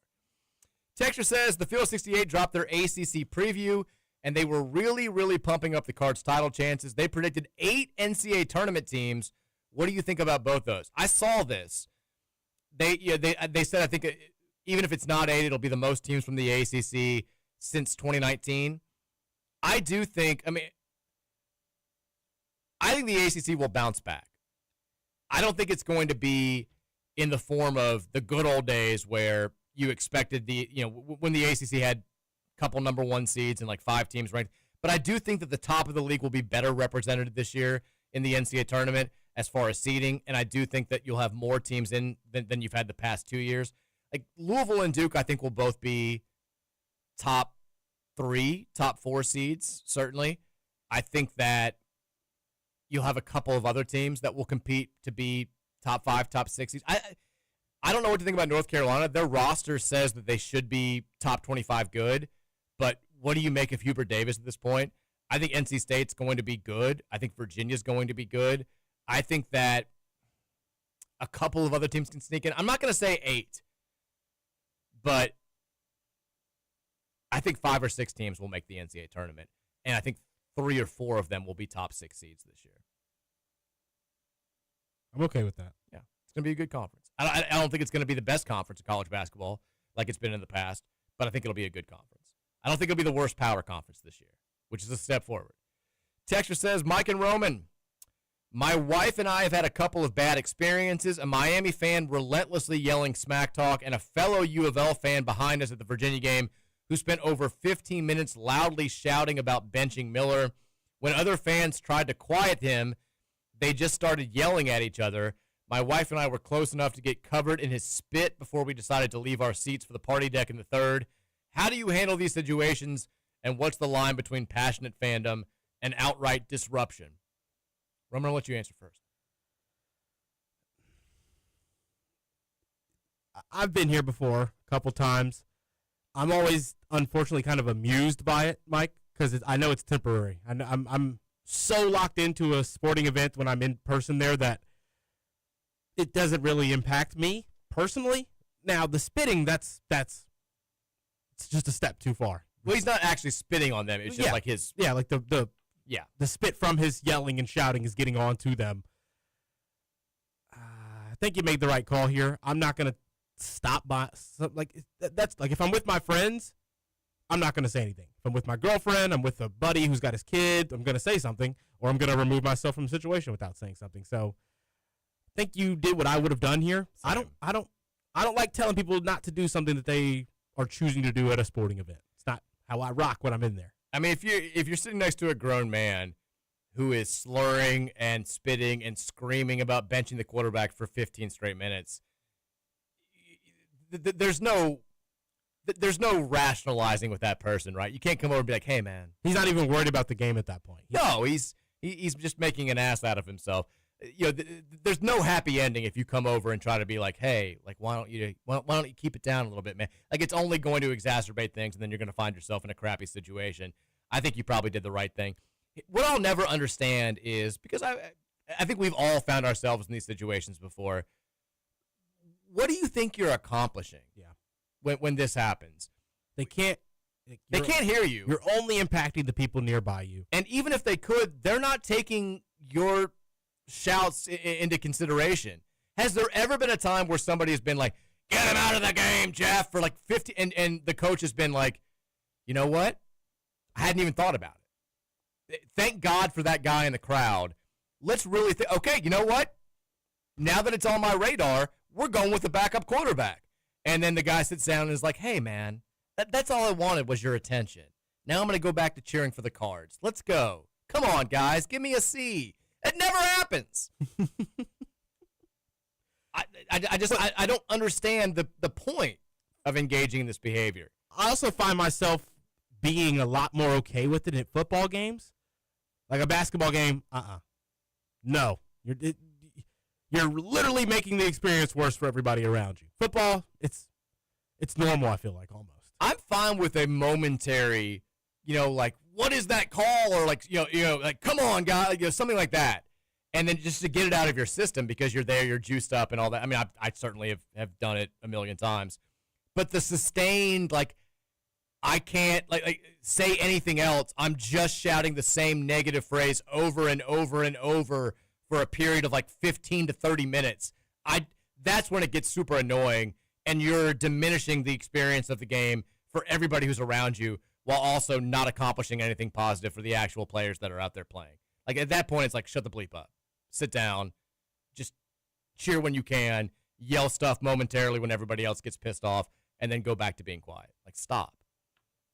It's annoying. Texter says, 8 wins is disappointing, but okay. 9 wins is good, 10-plus wins is great. That's where I am. And then I think if you say 7 wins, I think 7 wins is bad. We're not in a position as a program.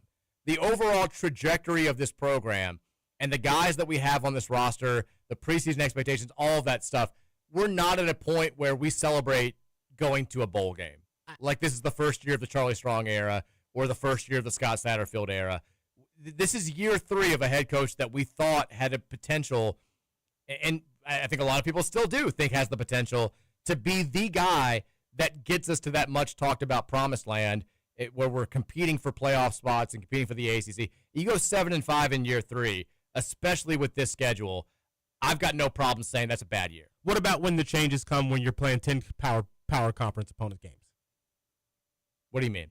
If we go 7-5 next year, does the expectation just change on if the schedule that has like 2 SEC teams on it, potentially a Texas A&M, a Kentucky, and then you're playing one other really good, a Villanova, like another team you should probably say there's only one non-conference team you should be guaranteeing a win because you don't guarantee victories in a rivalry game. Sure. It's an SEC team, Mike. I think the win-loss total fluctuates depending on as far as like what's acceptable and what's good and what's bad.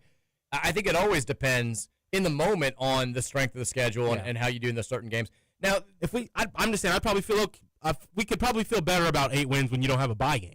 Sure. I mean, I think we felt like we would have felt good about 9 wins last year if we'd beaten Stanford because the 3 losses that we took, I don't want to say are acceptable. They were all painful, but they were to 3 really good teams. 2 of them made the playoff. The other one was basically in the playoff until the last week of the regular season.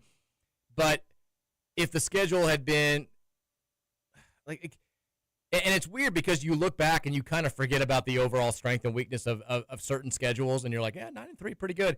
But if we're playing Georgia next year, and we drop Villanova or whoever from the schedule, and our ACC schedule winds up being really tough, like 8-4 next year may be different than 8-4 this year.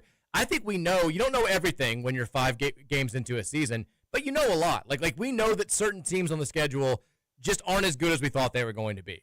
Like Clemson can get hot, they can be good. They've already lost 3 times. They're not as good as people thought they were going to be coming into this year. SMU's not a top 10 team. If they were, they would have beaten at least one of the okay Big 12 teams that they lost to already. Virginia Tech doesn't have a head coach. They're not very good. BC is not very good. Cal is okay. They've got some potential, but they're not a great football team. So 8-4 with this schedule, I mean, I don't care what the wins and the losses are. It's okay, but it's disappointing. I think that's fine to say. And I think 7 wins or anything worse is just bad. It's just downright bad. I think 9-3 is good. It's not great, but it's good. But 9-3 next year, to your point, with Georgia on the schedule, maybe Kentucky gets better with whoever their new coach is going to be, and the ACC is a step up. Maybe 9-3 will be better than 9-3 this year would be. I think it all depends. Texture says, "Hey Mike and Roman, are we worried about playing Georgia Tech on the CW again this season? If I remember correctly, we fell victim to the CW curse when they beat us last season." Okay, so we got the game times and the TV assignments for the full basketball season today. And this surprised me a little bit, Roman. We have not 1, not 2, but 3 games on the CW this season. I saw this. We've got Ohio. By the way, I live for Ohio, like November 15th CW games at noon on a Saturday. That's my stuff. I can't wait for it. I'm ready to go. We got Ohio on the CW on November 15th. Then we get to ACC play. We got Boston College at noon on a Saturday on the CW. And then again, we've got Georgia Tech, 2:15 p.m. That's a classic CW start time. Saturday, February 21st at the Yum Center on the CW. I don't hate it. Kind of a couple stinky games, but I don't hate it. We also know good news for folks who hate the streaming games.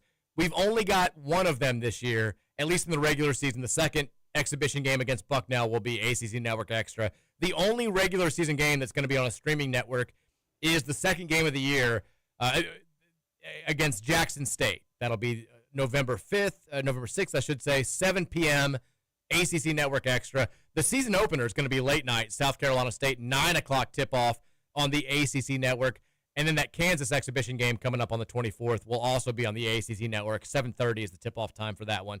We got a couple of 9 o'clock tip times, but overall less than we had last year. Less late nights. We're playing Cal at 9 p.m.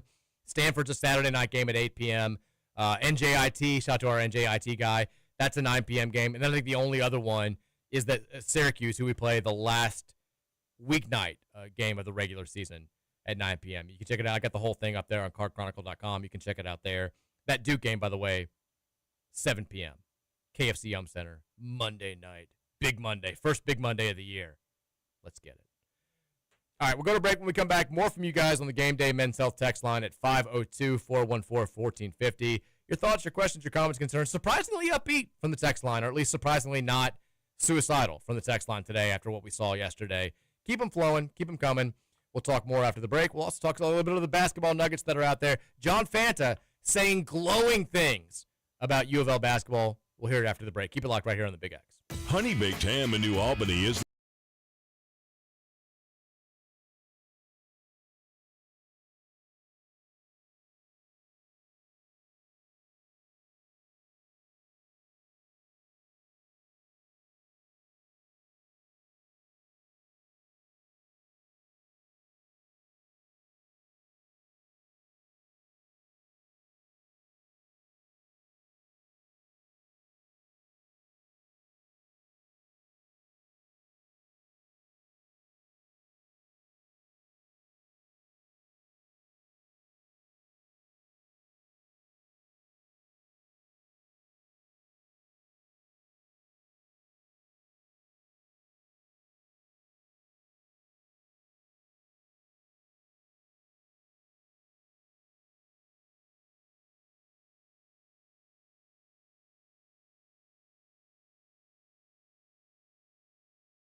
Put your lights on.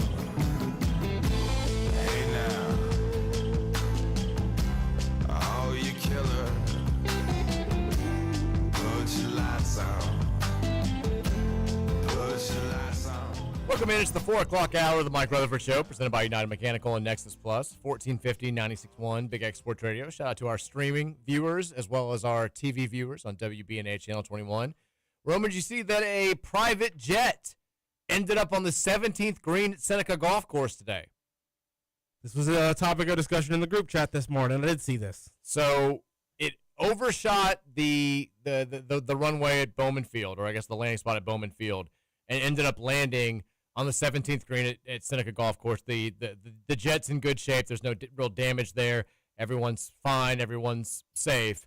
But would be a hell of an obstacle if they just left it on the course today. Just left it out there. I don't know if Metro Parks is going to make it a permanent obstacle or something, but we'll see. I saw TJ Walker share it on Twitter. Kind of a crazy scene. What was the group chat saying about this?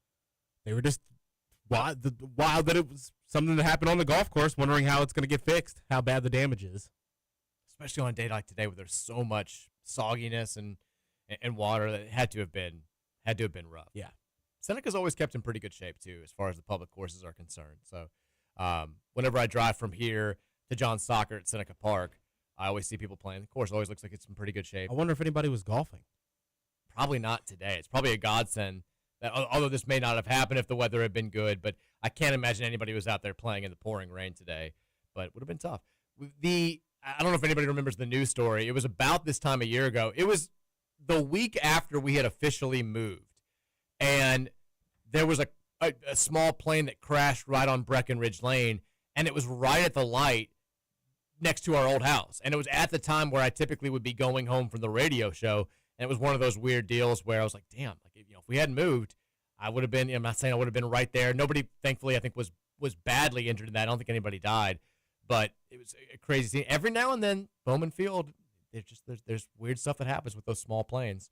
So thankfully, in this case, everyone was all right, but maybe some damage to Seneca Golf Course. Thankfully, they got all that PGA money flowing in, that they made that announcement from Valhalla. That new par 3 course coming in any day now. Let's get it going. They'll be good. Game Day Men's Health text line 502-414-1450. Reminder once again, Game Day Men's Health, redefining men's wellness with no shortcuts, just results. If you're in the market for testosterone help, peptides, weight loss, or sexual performance therapy, visit GameDayMen'sHealth.com today. They got you covered. Texter says, this is Dave, our teacher from Jeffersonville. Regarding yesterday, positivity, here's what makes me feel better. This is optimism time. Brahm doesn't get, we read this yesterday.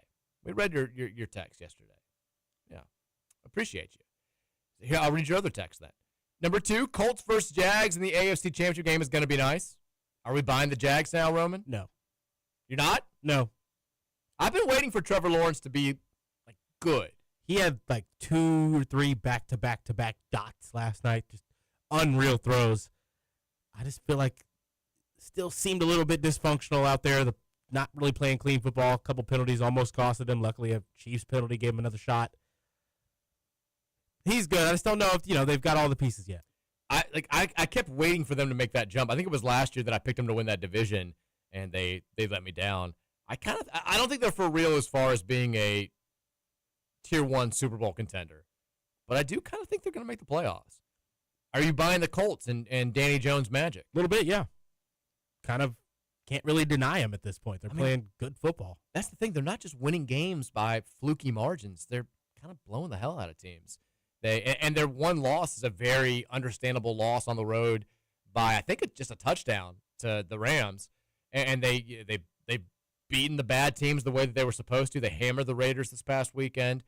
They look I kind of feel the same way, as I do with the Jags. I think they're a good bet to make the playoffs, but I don't think that they're up there with Bills, Chargers, Broncos, Chiefs as far as legitimate contenders to make the Super Bowl or win the Super Bowl. Yeah, I don't think so either. Do we think the Ravens have a shot? No chance. To make the playoffs? No chance. I mean, this is bad. I hate this. And it feels like the window is kind of closing on Lamar. I still think they have a shot to make the playoffs if he gets healthy enough. But, my God, just absolutely embarrassed last weekend. Number 3, did you ever watch Chad Powers? I'd recommend it. It's very short. I've not seen it. I haven't. Seen Austin Powers. Well, that's totally different. Do you like Austin Powers? It had a time where it was entertaining. I enjoy all I think I saw the second one in theaters 5 times. When I was, not because I liked it that much, just because it was what we did as kids. There was nothing else to do. We just went to the movies all the time. I've not watched Chad Powers. Have you seen the viral clip of the girl who thought she was in the show and got replaced by the Hawk Tuah girl? No. So I've seen it, I feel like, on every form of social media. And people are like, oh, this is a genuine reaction. I'm like, no, there's no way this isn't a skit. Here's what I think happens. There's this girl who shot a scene for the Chad Powers show. and her part ended up getting replaced by the Hawk Tua girl. Okay. And there's all these videos of her like screaming, be like, "They replaced me with Hawk Tua! I can't believe this!" And I think she does a good job. Her friends give it away where they're like, "Hey man, no, just let her go, just let her go." It's so fake, and everybody's buying it. I think she genuinely did film the scene and then got replaced by the Hawk Tua girl, but I think she knew about it before the viewing party, and they all kind of got in on it together because the acting just does not. I don't believe anything anymore because nothing's real. I'm cynical about everything. Like, there's just nothing is genuine on film anymore, and I don't buy it. I don't buy for 1 second that it's not at least partially done for show to go viral. And it's smart because now everybody knows who this girl is, or everyone's talking about this girl. Number 4, sorry for so many texts, but if we win 9 games, and I think that's very realistic, that's fine for this coach and team. With the weird Isaac Brown stuff and the Moss miss, 9-3 is totally fine. That would be Brom's worst season. That's fine for me right now. Well, last year we won 8-4 before we won the bowl game. So it'd be better than that. But I'm with you.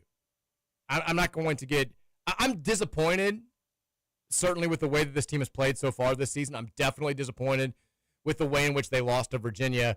But at the end of the day, I mean, like Roman and I, we both said we thought we were going to go 9-3. It's hard to get super mad when things are playing out sort of the way that we projected them to. Yeah. It's just, I think actually watching it is frustrating because you recognize how close we are to being more.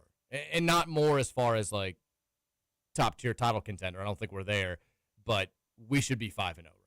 And we should have looked more impressive getting to 5-0 than we have. And it just has not happened. Scootator says 2 things. One serious and one mostly joking. The serious thought, you all touched on this yesterday, but what makes me the most mad is how the ACC is up for the taking, and we absolutely bleeped down our leg on Saturday. We had the chance to go into Miami with Big Game Brom and the ability to grab the ACC by the, can't say that, and we absolutely squandered it. The mostly joking one, is everything okay at the Brom house? Are Jeff and his wife having issues or something? Is that why his play calling has been so weird this year? We joked about guys sitting out or not playing well because someone is sleeping with their girlfriend. Is this happening to Jeff? Probably not, but just trying to find some reasoning. I think Jeff and Jennifer are still very happy. I think his home life, his kids are fine. They seem very happy. I think they're fine outside of him being very upset about the way this football season is going. So, no, I don't think that that's it. He'll be all right.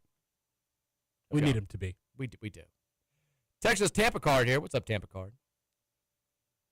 Biggest worry now becomes going into Miami and getting thumped. At that point, you could potentially lose the locker room. Players start looking to transfer. Guys aren't bought in. You end up playing in the Tony the Tiger Cereal Bowl. You lose both running backs and skill players in the offseason, and then you have to turn to the boosters and ask for millions of dollars to rebuild a team for next year. Yeah, I mean, look, we haven't really gotten blown out since Jeff got here. We've had, I think we lost by 17 to Pitt the first year, but that was held up by a couple of pick sixes late in the game. USC beat us by 2 touchdowns in the bowl game, but it was kind of a back-and-forth affair. And then last year, all of our losses were in one-score games. So we haven't just gotten blasted by anybody since Jeff got here. It does kind of feel like maybe that's on the table if we don't play good football next Friday.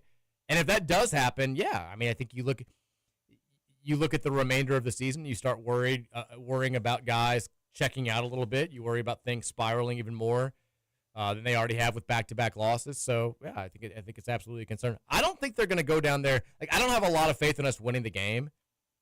I'd be surprised if we just got smacked from start to finish. I think Miami's really good. I've got definite question marks about our guys, but if we're talking about the potential of Miami beating us like 38-6 or something like that, I don't think that's going to happen. I don't either. Please don't let that happen. If that does happen, then it's like, all right, we got Kansas coming to town. No reason to think that's going to happen. No, there's not. I mean, it shouldn't happen. Well, the 6 part, I'm not sure. They shouldn't be scoring 36 on this defense. They should. Texture says, Texture just sent in a link to the song Next Too Close. Roman, are you familiar with the song Too Close by Next? I don't know. It's a song about dancing too close and getting a boner. Not even joking. That's 100%. They played that. You ever been there in life? No. They played that at 8th grade mixers, though. Like, you'd be dancing with a girl, and like Then that song would that come on? song would be on and be like, feel a little poke coming through on you. I mean, it's a real song. Those are the lyrics. Now, girl, I know you felt it, but you know I can't help it. You're making it hard for me. I mean, just laced with innuendo. They weren't even trying to hide it. It's a song about dancing and getting a boner. And they played it at grade school dances in the late 90s. That's ridiculous. It's insane. Step like you're dancing kind of close. It's a jam. I'm playing for Holly tonight. Feel a little poke coming through on you. Little Dumper says, okay, I'm still excited for the rest. By the way, I don't know. There's no clarity on why that person sent that in. That was the person's first text in like 3 weeks, and it was just a link to it was a YouTube link to the next Too Close video. Is it saying that we're very close as a football team, or are they worried about getting a boner at a dance this Friday? Who knows? Let us know, Texter. A Little Dumper says, okay, I'm still excited for the rest of the football season, but I'm excited because when was the last time we had a good three-point shooting team? Trying to follow your logic here. Oh, you're saying you're still excited for the football season, but you're implying that you're more excited for the basketball season. When is the last time we had a really good three-point shooting team? I guess 2019-20? Last year? We weren't a great three-point shooting team last year, though. We were Not bad. We were 223rd in the country in three-point percentage. Were we? Yeah. What were we in makes? I don't know. We took a lot, but we didn't make a lot. We were not a good three-point shooting team. But we were better at the end of the year. We were terrible at the beginning of the year. 2019 was good. 2017 was good. 2020, the 2020 team is the last statistical really good three-point shooting team we had. We were 15th in the country in three-point percentage. We should have taken more. We were 164th when it came to attempting three-pointers. But we had Ryan McMahon. We had Jordan Wara. David Johnson could shoot it. Fresh Kimball could shoot it a little bit. But we had two really elite three-point shooters on that team. This will be the first time since then I think we've had two really elite three-point shooters. 2017 was a good three-point shooting team. Yeah, well, 35.5%. The 2019 team, Chris Mack's first team, was okay. God, we haven't had really good three-point shooting teams in a while. 2021, that team that just missed the tournament in that weird year was 300th in three-point percentage. And then, this is going to shock people, but the Kenny Payne teams did not shoot it that well from three. 324th in the country in three-point percentage in Kenny Payne's second season. Better last year, but not great. This will be a whole lot of fun to watch, no question about it. Texas CFB here. Oh, boy. Don't mention baseball. Don't you do it. I don't want to hear it. Don't. I'm already sad as it is. I honestly hate the feeling that the rest of the season is pointless. Not trying to be that way, but I don't know what we have to look forward to for football other than another 9-3 season with little to play for other than a mid-tier bowl game. The margin for error as an ACC team is so annoying. I hate this conference.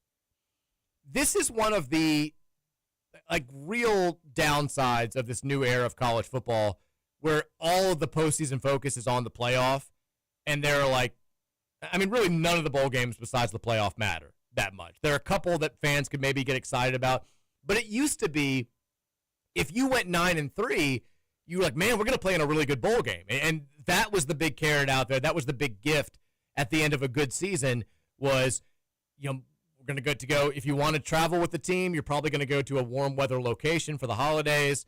We're going to play an SEC opponent. It's going to be a big-time game. Everyone's going to be all in. And now, the bowl games suck. It's something to watch and something to look forward to, but we're not going to have 7 or 8 starters are going to sit out the game or are already going to be in the portal. Whoever we're playing is probably going to have a backup quarterback playing, and they're going to have a bunch of guys sitting out, and neither side is really going to care all that much. And it's basically going to matter more for the 2026 season than it is as like a big bow on top of the 2025 season. So, yeah, you go 9-3, and it's like, all right, it's a good season, like I said, but it's not like in basketball where if you're a 6 seed going into the NCAA tournament and you thought you were going to be like a 2 seed, you're still in the dance. You still get a chance to make those March memories and make a deep run.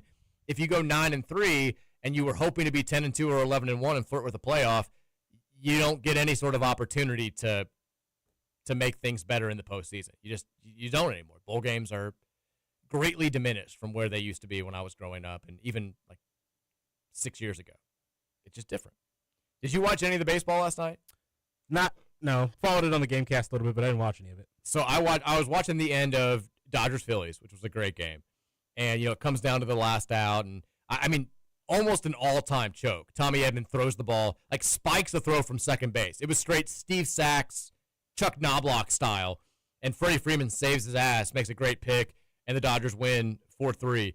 They immediately cut from there to Cubs-Brewers after the celebration, and like the second they cut over, Suzuki's rounding first after just hitting a 3-run homer to put the Cubs up 3-0, and I'm like, oh my God, I don't want to watch this. And I keep it on. I'm hanging out outside for a little bit, and I'm glad I did because then the Brewers immediately answer with their own 3-run home run. They get it going. It's a pretty wild scene. The best moment of the entire game. So, William Contreras, who I don't care for that much, but he hit a home run against the Cubs back in July, and it kind of went viral because the second he makes contact, the camera pans to Craig Counsell. Like Contreras hasn't even left the box, and Counsell's on the phone, like making a call to the bullpen. And so Contreras hits a home run very similar last night, and immediately after he hits it, drops the bat and makes a like call the phone gesture. It was pretty cool. Like I would hate him forever if I was a Cubs fan, but as an objective viewer who also just happens to hate the Cubs, I thought it was very cool last night. I didn't see that. I'm trying to find it here. Oh, it's pretty. Go to John Boy Media. They've got the clip there. Okay. It's it's quite the moment. He like picks up the phone and then it does like a kind of like a down gesture, sort of like the L's down, U's down thing. It's pretty great. But they're up 2-0 now. Both NL series are 2-0 heading in back to the other person's locale. We'll see if the Phillies can get things going in L.A., which I picked the Dodgers to win last night because they had Blake Snell on the hill. That bullpen is still what's going to keep them from winning a World Series if they don't. I still think the Phillies are a live shot. I think the Cubs are done. And tonight we have the first game's already delayed between the Mariners and the Tigers. They've got weather going on. And then Jays-Yankees. Jay's going for the sweep. It would be an all-time just putting your you-know-whats on the Yankees' heads, and they have just dominated them. That'll be 8 o'clock tonight. We'll make some predictions for that before we get to the end of the show.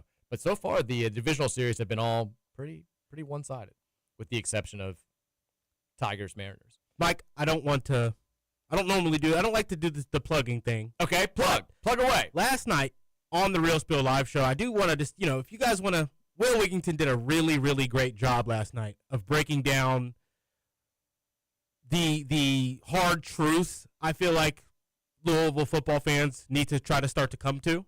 And if you guys are interested, we haven't really gone in depth, I feel like, on what a lot of this means going forward if it continues. The let's just call it issues that we are having in with the football program. It's not issues with the in-game stuff within the football program.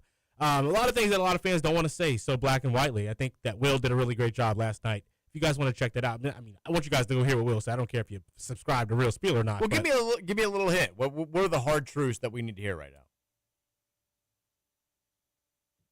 There was a couple of things. It's some hard truths specific to the roster. This roster is, we need to come to terms with what it is and not what we think it could and should be based on what we've seen the last 2 years. And we also need to come to terms with the fact that Jeff Brom is maybe not who we think he is across the board. He's got some consistent defects in his ability to go and cleanly coach clean football. And, just if this continues, what it means for us in terms of getting over that hump and how we're going to have to go about it, I feel like there was a good discussion from Will there. Okay. Curious to hear. 502-414-1450. Game Day TV ratings. How well does this do? Well, they do it. They time it well because 645,000 viewers per game. Right after the NCAA basketball tournament ends, it starts. Their season starts. So everybody gets the end of college basketball, and it's like, where's the football? And this is all you get. So they're kind of smart with that tactic, meaning they're not competing with any, I don't want to call it real football, but popular football. It looks like they start the last week of March. So they don't wait until after the NCAA tournament. It's like, okay. It's like during that second weekend of the NCAA tournament. Yeah, I mean, it looks like they had a couple games last year that got over 1 million viewers, which is good.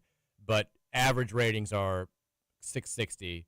Yeah, I mean, it's a secondary football league. There've been a handful of these that they've tried over the years. None of them really worked that well. It did go down last year. They dipped 20% from where they were the year before.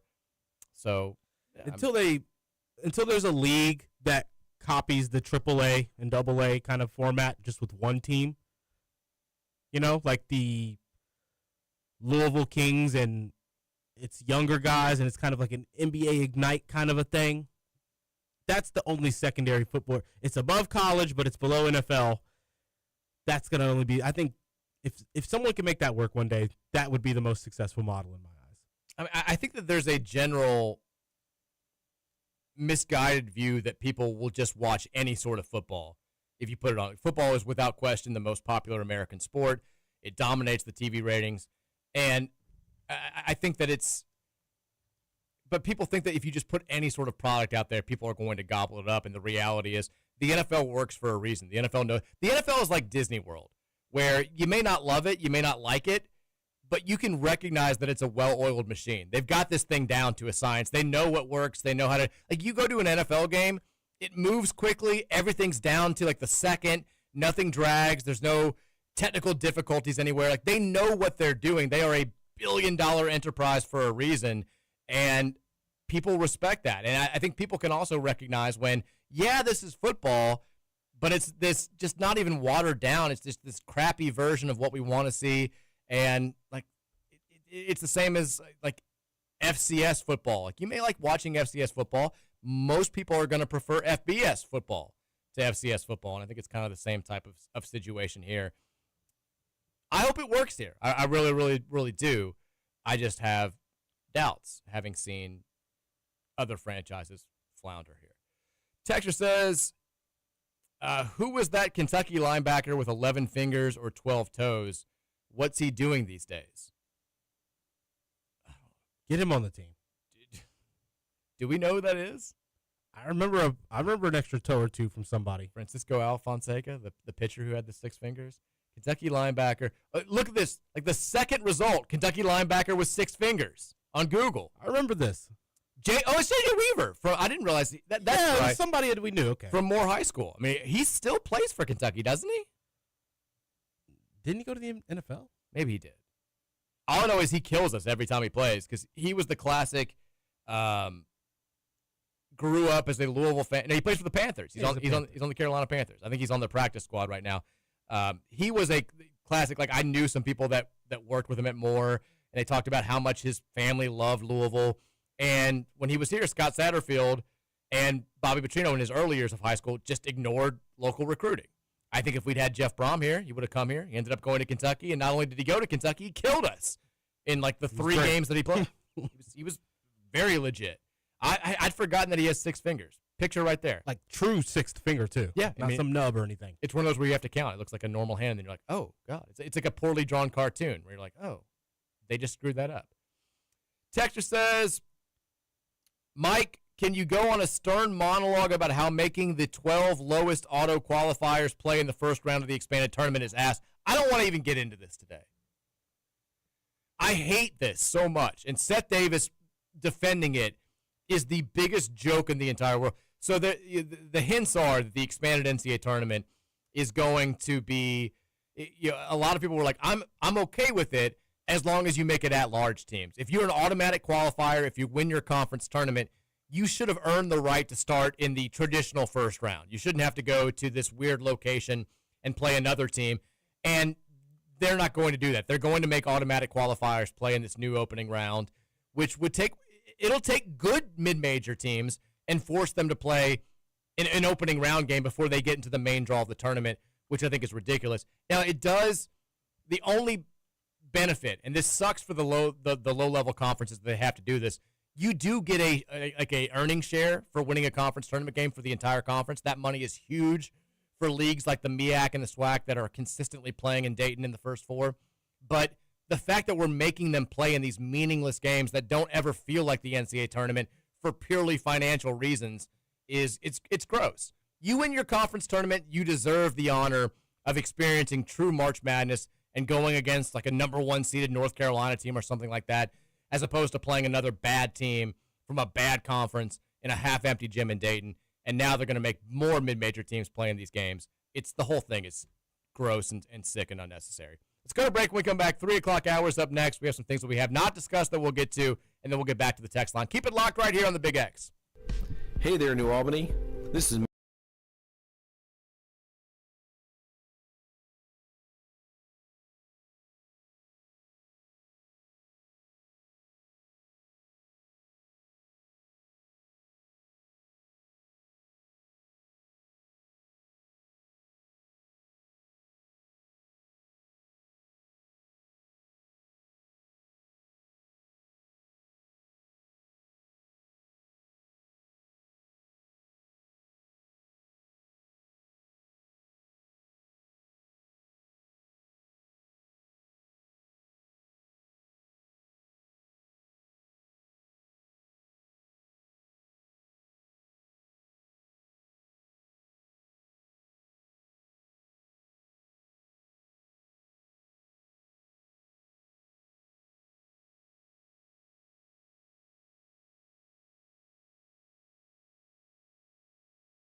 the third and final hour of the Tuesday edition of the Mike Rutherford Show, presented by United Mechanical and Nexus Plus, 1450, 96.1 Big X Sports Radio. Looks like the sun's finally peeking out a little bit out there. Is that blue sky we see, Roman? Oh, look at that. You see it? it? Peeking through. I had to open the blinds. Yeah, it's looking okay. Maybe it was monsooning when I was on the way. My God, it's been absolutely outrageous all day long. The deluge finally coming to a little bit of a close. The skies opening up just a little bit. I know we needed some rain, but maybe this will cool things off a little bit, though. I'm ready for the cooler weather. It's October 7th, for God's sake. That was a real frog strangler we had. Frog strangler. Love it. Squall. Nice little squall. Like, as I said, back in the early days of the show. Hopefully things will dry off a little bit here and we can get out there and enjoy some nice weather this weekend. I could use a football game this weekend. Yeah. I hate the fact that at least I got Lions-Chiefs primetime Sunday night. We are trying. We have some other Louisville athletics this weekend, don't we? So what? Don't we have other Louisville athletics this weekend? I know Friday? that men's soccer is playing. They're playing Belmont tonight, I believe. It's a non-conference game. We got to get the men's soccer team to win some ACC games. They've gone from top 10 team to now once again running the risk of not making the NCAA tournament. They got to get it going a little bit. The women's soccer team, they're playing very well. Looks like they're probably going to be an NCAA tournament team for the first time in a while. Volleyball is back from their West Coast trip after taking out Cal and Stanford. They will play Virginia Tech on Friday and then Virginia on Sunday. Both those games are here at home at the L&N Federal Credit Union Arena. The big one, the next big one to circle for the volleyball team is actually 2 weekends from now. They've got SMU, who's nationally ranked on Friday, and then the big tilt against Pitt, who, of course, that's become kind of their primary rival, Sunday, 1 o'clock. That'll be on ESPN. So that's the next big, gigantic weekend for the volleyball team. So we got some stuff going on, but it'd be nice to have, a bounce-back football game. Would love a little. And this would be the perfect week to have one of your bye games. Like I could go for a little Bowling Green beatdown this weekend or something along those lines, as opposed to just sitting and sulking for a full weekend with the Virginia loss before we can fully get excited. It also diminishes the excitement for the Miami game a little bit here. It stinks. We had a vibe reset. I'm trying not to pivot to basketball. That was my first take on the show today. I'm trying very hard, but it's difficult. We are now in the throes of preseason coverage. We're less than a month away from the start of the season. Everybody's firing up their college basketball coverage, and everyone has really good things to say about Louisville. Roman, I sent you a clip via DM on Big X Sports Radio. The Field of 68 crew, as mentioned on the text line earlier today, they were doing their ACC preview stuff yesterday. It came out, and they were having a discussion about some of the things that they said. John Fanta was sitting in with them, and Fanta's pure energy. Love John Fanta. He is even more gung-ho about this Louisville team than I feel like most people are nationally. And hearing him talk about the Cards, it got me all fired up. And I want to get you fired up. We're trying to right the vibes here around the city, around the athletic program. So here's about a minute clip of John Fanta talking a little Louisville basketball. Louisville has all the tools. They can win the national championship. Pat Kelsey has built this thing up, and he barely needed any time to do it. I mean, this is what you've got in year 2? Are you kidding me? This is crazy.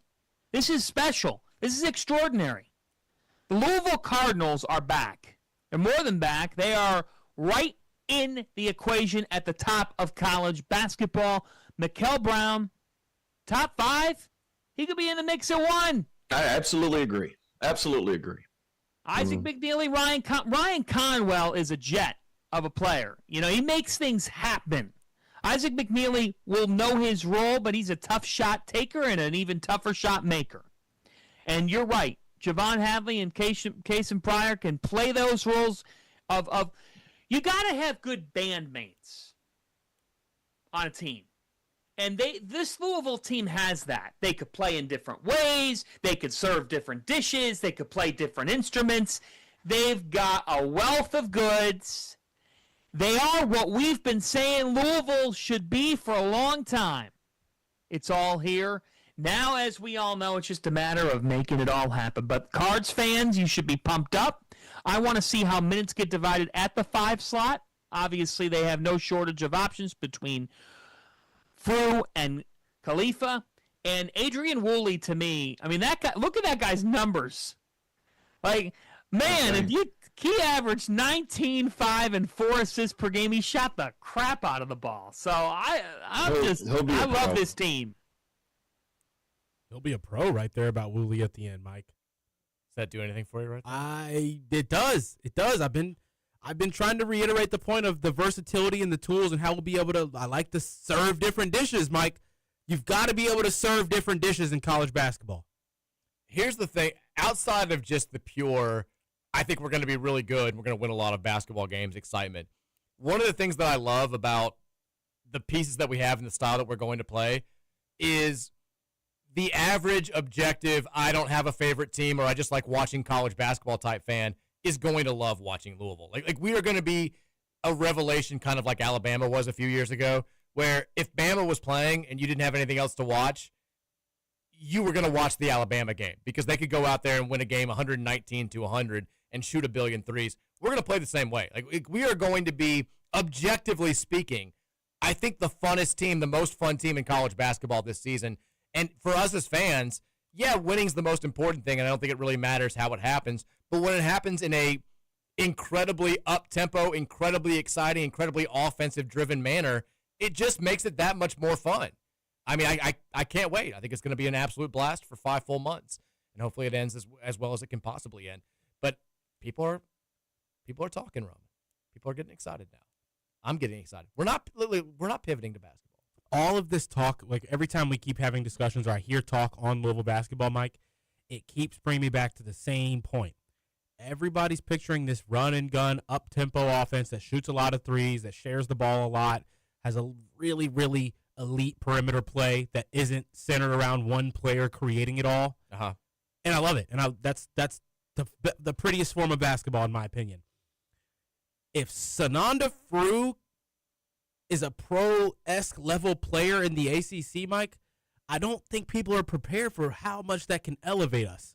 If he can go be one of the most physical presence on the floor in and game out, the best rebounder on the floor, right? The hardest working guy, the player that lives above the rim the most, and is able to do that consistently amongst ACC play, which I physically don't think he should have any struggles. I mean, the skill, the pace of play, having to make decisions at a much higher pace. I can't even say much higher. They were playing fast basketball out there in the Bundesliga that he was in. If he's able to come be an elite big here, I think the ceiling for Louisville basketball can be really, really scary. Totally agree. I think he's maybe the biggest X factor on a team that has a couple of them. Yeah, I'm not pivoting to basketball. I spent a solid chunk of my morning watching a montage of left-handed Michael Brown passes from the U19 World Cup. By the way, the guy, he's like a better passer with his left hand than he is with his right hand. It's unbelievable how good he is. Defense is going to need some work. I don't think I watched the full game, but when Sam Vecini had like a montage of his defensive plays, I was like, oh, all right, it's a little bit worse than I thought it was. But that's coaching. We'll be system, but we got to work on the stance. We got to work on not reaching. That's going to be a big issue. We can't get him in foul trouble, especially if he is going to be that point of attack guy. But my God, the things that he does well are beyond exciting. It's going to be a blast. We can talk basketball, Mike. We can. K-Show's been talking basketball since August. But we don't want to be Kentucky, you know? You're right. We made fun of them for that. Like my got a entire real life. football team. Yeah. I'd like to see it.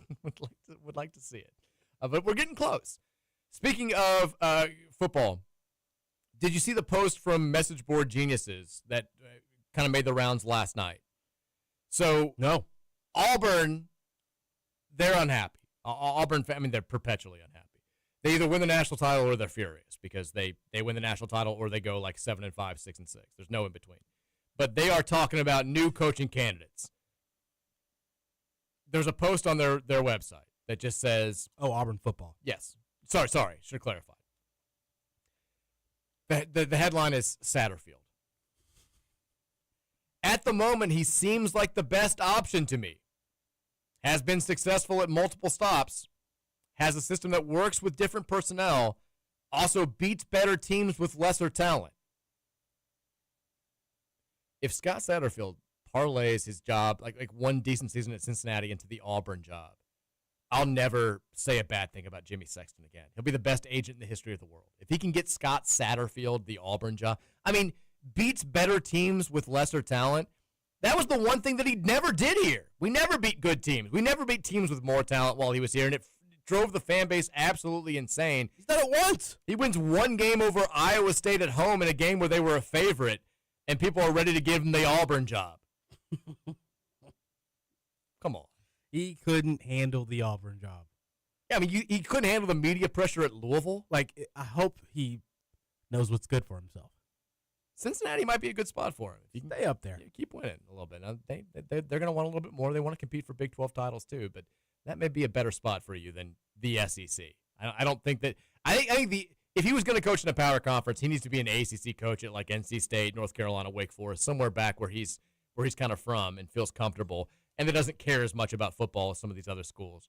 But Auburn would be a disaster. It'd be a Charlie Strong to Texas. Yeah, he couldn't handle it. Level of disaster. Roman, would you like to play a little bit of proper reaction, overreaction? I was wondering, Mike. We haven't done it this week. We were very upset about the Virginia game yesterday. It took up all of our attention, but we're back. We've got some proper reaction over it. You kind of already answered the first one that I have on my list, which is an NFL one, not a college football one, which is proper reaction, overreaction. Even if Lamar Jackson gets healthy, the Baltimore Ravens will not make the NFL playoffs. They're chalked. You think it's a proper reaction? They're cooked beans. Ugh. I think it's an overreaction for right now. I think there's still no. Mike, you think there's no chance they make the playoffs? No, that defense can't stop me and you playing backyard. If they told the defense Mike Rutherford's going to throw it to Roman Kelly all 4 tries, we would get a first down. It's bad. It's a bad defense. I think there's still a world in which they make the playoffs. But would I bet on it? They'd have to win a lot of games there at the end. I mean, 1-4, you can go 10-7 now and be a playoff team. But they're going to they have the Chiefs again. Yeah, what's the schedule look like upcoming? I think. I mean, and Lamar may not play this week either, it sounds like. So they're hosting the Rams this weekend. That's a game they can lose, without question. If you can't come close to beating the Texans at home, why should you beat the Rams at home? Bears, you should beat. Then they've got it's a pretty light schedule coming up. Bears, Dolphins, Vikings, Browns, Jets. Oh, no, they've got Browns twice, not Chiefs. Look at Bengals this. Twice. Here's why I still think they got a chance. Rams this weekend will be tough. Bears, you should beat at home if you've got Lamar back. Dolphins, you should beat on the road. Vikings on the road could be a little bit tough, although I think the Vikings kind of stink. Browns, you should beat. You should get Lamar back. When? I think in 2 weeks. Okay. For the Bears game. I think they should beat the Bears with Lamar. And then you go Dolphins, Vikings, Browns, Jets, Bengals, Steelers, Bengals again. Patriots are looking good now, and then Packers, Steelers. So it ends a little bit. But you've got a stretch there in the middle where you play the Bears, the Dolphins, the Vikings, the Browns, the Jets, and the Bengals. You should be able to get. I mean, you can 4 wins there at least. Yeah, I mean, that's 6 games. You can reel off a 5-1 run without question there, and maybe you can go 6-0 there and get yourself right back in the discussion. So I'm not going to rule them out just yet. Wouldn't be surprised if they lose on the road to Pittsburgh in January. Well, that's why you're saying it's a proper reaction. Proper reaction, overreaction. The Detroit Lions, Roman, are now the clear-cut best team in football. I can't argue it, Mike. I have to go proper reaction. I can argue, but I can't deny it. I think it's an overreaction. I still don't think that they're the best team. I saw they were at the top of the Athletics Power Rankings for today. I don't know. I'm not going to ding the Eagles for losing a weird game against the Broncos. I still think they're really good. I still think the Bills are really good, although losing that game at home. They looked. Yeah. That was dirty football. Here's my problem, though, with the Lions is we're beating teams convincingly. We still haven't really beaten anybody that good. But the beating Baltimore, and Baltimore was supposed to be the win that we were hanging our hat on, a 38-30 win. And now the Ravens stink. They're 1-4. We blasted the Bears, destroyed the Browns, but didn't look great in doing it, and then beat the Bengals, who should have handed them. Yeah, should have won that game by more. Yeah. I'm not fully convinced, and we got a lot of injuries on the defensive side of the ball again. I think the offense is really good, which is comforting considering we lost our coordinator. I think they've got the highest ceiling right now in terms of I think they've got. They got to get healthy on the defensive side, and we got some guys that aren't coming back. They got to get that secondary taken care of. Go to the college ranks. Proper reaction, overreaction. Miami is currently the best team in college football. Proper reaction. I think it's proper reaction too. I'm buying it. That's an underreaction, Mike. They're head and shoulders above the rest. You think they're head and shoulders above Ohio State? No, Ohio State. They look pretty good. Ohio State's kind of playing better, but not against the quality of opponents. I mean, Julian Sand looks like the real deal. I had doubts just because who knows? You hear things, whatever. He looked awfully good in this game against Minnesota last weekend. Played well enough against Washington. I still think it's a proper reaction. I don't think it's like without doubt. But they've got the best overall resume. They've beaten good teams at home. They've beaten good teams on the road. The only thing that gives me a little bit of doubt is how they finished that game against Florida State. The fourth quarter got a little bit dicey, but I think that some of that was explainable.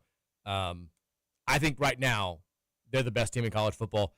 I still think they've got a crystal ball falling all over himself game in them. Like he hasn't given us a season where they haven't had a game like that. I don't trust Mario Cristobal as far as I can throw him, which isn't very far at all. Proper reaction, overreaction. Virginia is now a legitimate contender to win the ACC after their win over Louisville. Proper reaction, unfortunately, due to their schedule. I think it's an overreaction.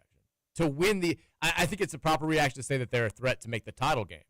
I don't think they can beat Miami or whoever they would play in that. I was going to say, actually, you're right. That's not a proper reaction yet. To make the title game is a very proper reaction. They're not beating Miami. I don't think so. But if it's not Miami somehow, some way, then wouldn't be surprised, I should say. Proper reaction, overreaction. Oregon quarterback Dante Moore should be the favorite to win the Heisman Trophy right now. Proper reaction. I think it's a proper reaction. I don't think he will win the Heisman. I'm still banking on Jeremiah Smith. That's where my money is. I think you've got some good value on him right now. I think that as the season goes on and Ohio State refuses to lose, he's going to put up bigger numbers in bigger games. But as of right now, Dante Moore is the most exciting, most efficient player on the best team. Yep. Among the other quarterbacks that are out there. I agree. Carson Beck's out there, the kid for Black Alabama. Cloud over him. Yeah, Ty Simpson. I like this take, by the way. I'm very excited to see how this plays out. Proper reaction, overreaction. Texas's playoff hopes are done after their loss to Florida last weekend. Proper reaction.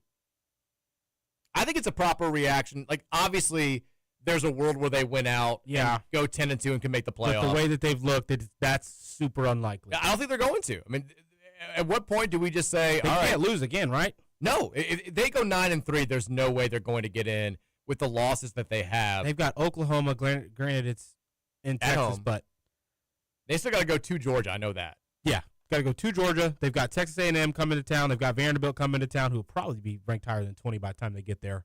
I don't think Vanderbilt's schedule is too crazy coming up. I think this is proper. That defense had moments against Florida where it looked like if this was a different team, if this was an Ohio State again, in this moment right here, they could do whatever they want on this Texas defense. So, proper reaction. I think it was just a misavow for all of us on Texas. Like, everybody was, even if you didn't have him preseason number one, everybody had him top 2, top 3. Arch Manning's not as good as we thought he was going to be, or he's hurt, one or the other. But everybody else isn't as good as we thought they were going to be either. Even if he's hurt, the decision making is not what we thought. No, he looks like he looks kind of like Miller Moss sometimes when he has to make some decisions. Like there's too much going on between his ears. Like I just don't think that he's that good. And clearly some of the other guys on this team aren't that good. They've never looked dominant once this season outside of when they were beating Sam Houston State, who still hasn't won a game this year. Like they're not that good. I don't trust them not to lose at least a couple more games. I don't trust them to not lose at Kentucky in a couple of weeks, Roman. Which is saying something. That'd be crazy. Under the lights in Lexington. Proper reaction, overreaction. Miami head coach Billy Napier saved his job with the win over Texas last weekend.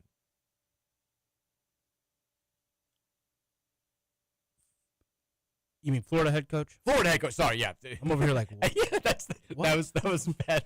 I was like, he's really thinking about this. Yes, Florida head coach Billy Napier saved his job with the win over Texas last weekend.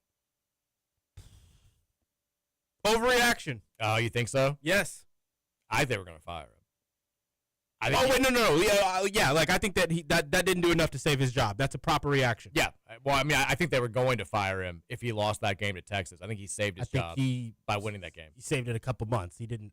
Yeah, no, I'm not saying that they definitely like, hey, new contract. Oh, okay. He could still get fired. I'm saying if they had lost that game to Texas, he wouldn't be the head coach at Florida right now. Proper reaction. Yeah, that's what I'm saying. They go to Texas A&M this weekend. If they get blown out, he could still get axed. But I think for the time being, they're done with him. Look, they brought a lot of talent in this year, and they didn't get better. And their schedule is outrageous. They go at A&M, who's number 5 right now. They've still got games against Georgia, who's number 10, at Ole Miss, who's number 4, Tennessee, who's number 12, and Florida State, who's number 25. They've got 5 games left against ranked teams, and they're 2-3 right now. And if you go 6-6 against that tough schedule, there's nobody in Florida who's like, yeah, really tough schedule. We're good with it. The expectations are greater than, especially when you had this generational talent at quarterback in DJ Lagway. Unless he somehow finds a way to only have one or maybe two more losses the rest of the season, he gone. But I think he would have been gone already if they hadn't pulled off that win at home against Texas last weekend. All right, last one, overreaction, proper reaction. A current team outside of the top 25 will play in the ACC championship game when all is said and done. Overreaction. I think it's an overreaction, too. I think Miami's going to make the ACC championship game. I think it'll be either... Because that would have to be what? SMU? It's SMU or... us. That's the only... Or Duke. Likely. Duke's undefeated right now in conference play. Whatever. I still think it's going to be... Georgia Tech is the one that I think has the least... Even if they slip up, I can see them being 7-1 and getting in. We'd have to run the table. We would have to run the table to be 7-1. Yeah. SMU is the most likely team, I think, that's currently outside the top 25 that could go 8-0 or 7-1 and make the playoff. But I'm banking on it being Georgia Tech. FSU is currently ranked, but they're 0-2 in the league. That seems unlikely. I think it's going to be, when all said and done, Miami, GT for the title. Or Miami, SMU. But I'm banking on GT. All right, there you go. Proper reaction, overreaction. We're done for the week. We'll be back again next week. Go back to the Game Day Men's Health text line here for the last 5 minutes of this segment. 502-414-1450 is the number. If you have thoughts, get them off your chest. Let's go. Texter says, looking ahead to basketball season, this is Boney Dumper. Oh, Text Groove's doing the thing, Roman. Yep, doing for me You too can't here. get to work either. Why? Looking ahead to basketball season, when you have a football team that still has an opportunity to win double-digit regular season games after an overtime loss is like downloading Tinder just because your super hot girlfriend gained a few pounds over the weekend and you got in your first fight. Grow up. I don't know if we're super hot. Yeah. You know? I mean, we're 4-1. We haven't really played a good game, and we're not close to being in the top 25 right now. And this wasn't like gaining a few pounds because you can work that off. This was like out of nowhere started being mean. This is she said some stuff that was mildly racist. Yeah. And you're like, like I think she was kind of trying to feel me out, but I think that there are some serious red flags here. This isn't gained a few pounds. This is said some stuff about Mexican people that I'm very uncomfortable with. I think we're probably going to have to move in a different direction. That's missed on the portal here. Yeah, that's kind of where I think that's probably the better analogy at this point. But I understand. We will still. It's not like if we had a football game this weekend, we would be very focused on that. My whole thing is, it's tough. We got a great basketball team, and it's not just like we've been rolling around with basketball for the last 10 years, and the program has been great and all this. We've gone through some stuff. We've fought a lot of different things to get to a point where we feel like the basketball program has stabilized itself and we're ready to be back competing for national titles and Final Fours and conference championships on an annual basis again. And to be on the precipice of that is more exciting than it would be in ordinary times. It also feels like eerily similar to last year, Mike. Like, I don't know about you, but it's the feelings I had after the Notre Dame game, very similar to right now. What happened after that? Like, it's hard to be back on top of being enthusiastic, even though, like, Notre Dame wasn't a conference loss. Yeah, this to me is more like the SMU game right after the Notre Dame game, where it's like, okay, this isn't. I was hoping for a surprise answer here in the affirmative, and now all of a sudden we got to be perfect to go out and win our conference, and that's kind of where we are. And it's like I said, it's tough not to do the Kentucky fan thing when you got a top 10 basketball team, and you haven't had a top 10 basketball team in a long time. But look, and I'm not saying that we are doing it. We're not doing it. I've spent a lot of time today talking about how we're not doing it. We're not going to continue to do it. Do I want to do it? Maybe. But we're resisting the urge. We all have those baser instincts where, you know, your initial reaction when you see someone of the, you know, the sex that you prefer who's very attractive, you're like, ooh. But you don't act on that. You don't have to act on that. but you still have those natural feelings. All I'm saying is it's very natural, Louisville fans. It's natural to be like, ooh, 75 made three-pointers per game? That gets me going a little bit. It's like that feeling when you know you're getting that big present for your birthday or Christmas this year, and you get told a few months in advance. Yeah, just waiting to get it at this point. I'm all about because we'll get you the laptop for Christmas, and you never had your own laptop or whatever. You get some like little presents and like the build up, and you're like, oh, this is cool. I'm trying to focus on this, but I want that computer. I'm excited about that computer. I know what's happening later. Now look. Football team wants to keep us from having that mentality. Cool. Go down there and beat Miami. We'll be talking about football throughout the week leading up to that Kansas basketball game. Not us doing this, Boney Dumper. It's the team. I didn't ask to feel this way. We can't stress highly enough that this is not our fault. That we're not doing this. We're being forced to do this. We are now being forced to take a break, by the way. We'll be back after the break. We'll go through the text line again and make some predictions for the night ahead. Final segment of the show is up next here on the Big X.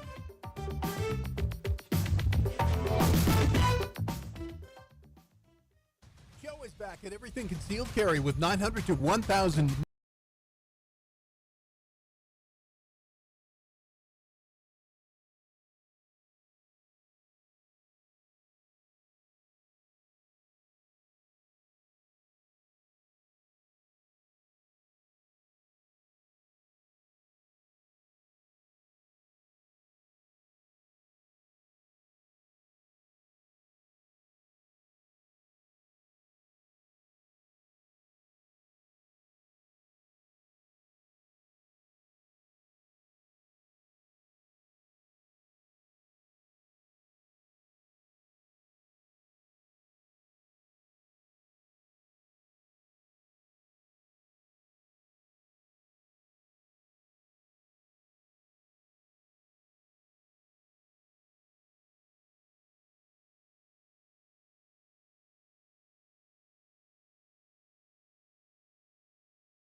It's the 5 o'clock hour, the final segment of the Tuesday edition of the Mike Rutherford Show. 1450 96.1 Big X Sports Radio. Reminder to keep it locked here after the show for the first episode, or I guess the new title episode of the Ticket Punchers. Roman Kelly. Yes, sir. giving some gambling. I mean, you phrase the show how you want to phrase it. You pitch it yourself. We'll be discussing picks, discussing lines, discussing different games, and giving our picks out on the game outcome that will be separate from the official props that we give out. But just, Tuesdays, Wednesdays will be a little bit different, obviously, than Thursdays and Fridays. Thursdays and Fridays will be heavy pick giving out days with Thursday Night Football, and then Fridays having to give out both the college plays and the NFL plays that we will all have. Tuesdays will be more of a discussion-based thing because we don't have Monday to react to the weekend, so we've got to react to Saturday, Sunday, and Monday's games on Tuesday. A little bit more talking on Tuesday, a lot of bet giving out on Tuesday and Thursday. It'll be fun. A little bit of news. Keep official props. We're also going to be using Restream. Sorry to end it and then keep going, but we'll be using Restream, Mike, so this will be visual. Obviously, we're going to go to YouTube, both on Real Spiel and on the Big X. The Big X, the WBNAs, that's where they take our YouTube stream and they put it onto the TV channel. So we're going to be able to incorporate images. We'll have all three of our faces on the screen. And I'm excited because we'll be able to show bet slips and all that kind of stuff, different graphics and stuff and quotes, pictures, videos, all that kind of good stuff. I'm excited. Boom. FanDuel TV will come call and they'll start airing it on their channels. We'll get paid. Go time. Let's make it happen. Ticket Punchers, 5:30 to 6 today. A little bit of news. Darius Thomas, who was at Louisville last season before hitting the transfer portal and going to Oklahoma State. He is headed, I guess he was at Louisville before during spring practice and then left. I don't know. I can't keep track anymore. He is now back in the transfer portal after leaving Oklahoma State. Had 54 tackles and 4 sacks last year for the Hilltoppers. Did pick Louisville initially through spring practice, and now I guess I can't even. He was here at some point, is what I'm trying to say, and people want him to come back. Maybe not. So people are living. He transferred to Louisville from Western Kentucky, and then came here, went through I think spring practice, hit the portal again, went to Oklahoma State, and now is in the portal before the halfway point of the season. I don't know if we want him back at this point. It's just that's a little bit too much. I get that Oklahoma State's a dumpster fire, but come on, can he play right now? Is that the way this works? Are there any rules anymore? Who the hell knows? Not really. 502-414-1450 is the Game Day Men's Health text line. You got about 20 minutes to have your thoughts heard. I know Ticket Punchers will be doing some betting talk, but we will make some predictions at the end of today's show about, it's not a great night for sort of a gambling show, Roman. There's no, you got MLB playoffs, but just one game, basically, if the Mariners-Tigers can get underway here. They're still delayed at last check. Do we have WNBA finals tonight? I think it's tomorrow. By the way, Dana Evans ripping it up, tearing it up in the finals. It is tomorrow, you're right. Aces Mercury, Game 3. Vegas leads. Our Aces, Roman. This is our squad in the WNBA. They lead 2-0. Which is surprising. After the Mercury gets the upset in the last round, I thought they were going to go all the way. Well, you get a former Cardinal out there, and she's raining 6 threes down there in Game 1. Yes, sir. She's lighting it up. We love Dana Evans here on the show. So we'll have that tomorrow. But MLB playoffs tonight on the AL side, 2 games there. And then I guess the only other thing really going on is the NHL opening night. Not sure how much you guys want to get into that on your first show. Bit scary. But we do have NHL opening night and then a couple of games in the NBA preseason. Bulls Cavaliers, 7 o'clock on Peacock. Luckily, there'll be an introductory show, so probably just be me giving one or two bets out, and then them describing what they do. My name's Roman. My favorite color is green. I enjoy. My sign is, what's your sign? Scorpio. Oh, my sign's a Scorpio. I acted like I knew anything about what that meant. I have no idea what Scorpios are supposed to be, but I acted like I did. Hey, get to know the guys. Get to know the fellas. 5:30 to 6 after we're off the air today. All right, let's go back to the text line because we have a lot of text to get to that we have not touched on. Let's go. Texter says, there's a lot of talk that the big dog turned down the Louisville UFL head coaching job to come to the Cards. I'm not sure if I'm ready to do the big dog joke when he's at Louisville right now. I am disappointed, however. I haven't gotten one DM or text from the big dog letting me know that he's a candidate for a job yet. Hasn't happened. I want to be that guy. I want this show to be the official, there's an open position, and Vince Marrow, he may not be the top candidate, but he's on the list. Well-placed sources in Louisville have let me know this. I haven't gotten one tweet from him about. In fact, is he even following me anymore? I got to make sure. Yeah, he follows you. Okay, I was just nervous that maybe he's not liking some of the chatter. I can't find him on Twitter. I can't find anything on Twitter anymore. Where is Vince Marrow? Oh, there he is. Yeah, he's following me. We're good. DM me, Vince. Give me a little rumor. Give me something. Give me some gossip. Texas, Bobby Petrino better be the head coach. We need King Bobby. I think Bobby Petrino's got other plans right now. I think Bobby Petrino is trying to position Bobby Petrino to be the permanent head coach in Fayetteville. He's ready to go. He's making it happen. I can't wait for Arkansas fans to get like. I mean, here's what's going to happen. They're going to be good enough for the rest of the year to justify giving him the reins. And he's going to have a couple of decent years, and he's going to drive that thing straight into the ground. Oh, yeah. He's going to get caught doing something he shouldn't be getting caught doing, and the team's going to start losing, and then he's going to be done. And that's going to be the end of his career. And it's going to be the weirdest college football head coaching career of all time. No doubt in my mind. No, he will get that. He'll find a way to get that job full time, and then drive that ship right into the ground. No question about it. Texture says, bleep Nate Ament. Kind of came out of nowhere. And UK isn't getting Tyron Stokes, mark my words. I don't know what that's based off. Roman, do you think UK is getting Tyron Stokes? Probably. I kind of think UK is getting Tyron Stokes. Don't love it. Saw like 28 different NBA teams came to the Tennessee Pro Day. Oh, really? Yeah. Nate's kind of starting to trickle up the mock draft lottery. He's got a lot of talent. Yeah, if Stokes doesn't go to Kentucky, I'll be shocked if it's not Oregon. I know people talk about USC. I think it's Oregon or Kentucky, and I think it'll be Kentucky, but we'd love to be wrong on that one. Texture says, have you heard the rumors? It's someone's first text. Get a cowboy? You want to try it again today? Take like 20 seconds. Oh! I'll just say it. Cowboy. Have you heard the rumors? Apparently the Louisville Kings are preparing to make the big dog the highest paid coach in all of professional football. Again, I don't know if I can do this yet. I appreciate everyone trying to make the bit revived, but I don't know if we can do it when he's on our staff. And this is my guy now. We're close. We follow each other on Twitter. We have a working relationship. There it is. There we go. That's our first text sound. It's gonna come in 35 seconds after the text every time. It's okay. Roman Hater says, give me something big to justify the hype. Things my dates say for $500, please. Texas, will there be a Mike Rutherford live show from Virginia Rutherford Lamaze class? My mom doesn't do Lamaze class anymore. She hung it up.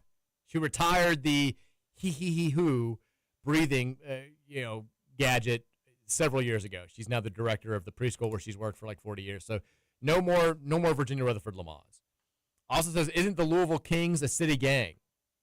I think you're thinking of the Latin Kings, not the Louisville Kings.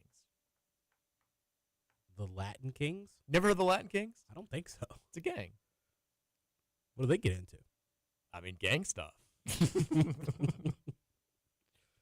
You've got the Bloods are red, the Crips are blue, the Latin Kings are purple. I didn't know that. Learning some new gang information about my city here every day. Well, not in Louisville. That's like a national gang. Oh, okay. I mean, I know like I've seen the purple out in California for the. Yeah. I'll school you to gang knowledge, Roman. Don't worry about it. I'll walk. I thought you were talking about locally. No.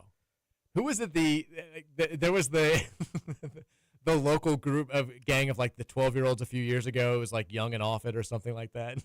Young and Bout That or whatever. Young and Bout That.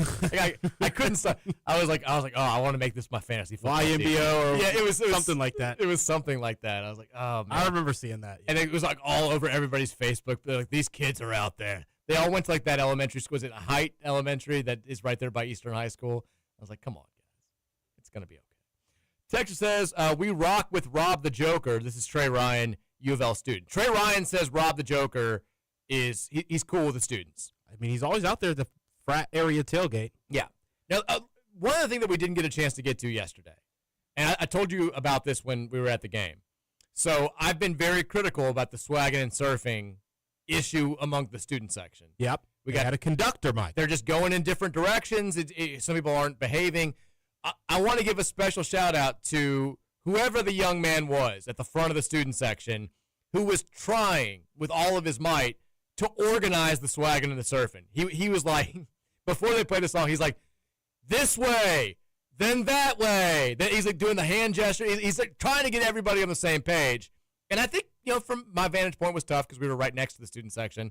It looked a little bit better. I didn't see them show a replay or them in my rewatch on TV. I didn't see them show it. I didn't either. So from our vantage point, we were like kind of diagonal from them.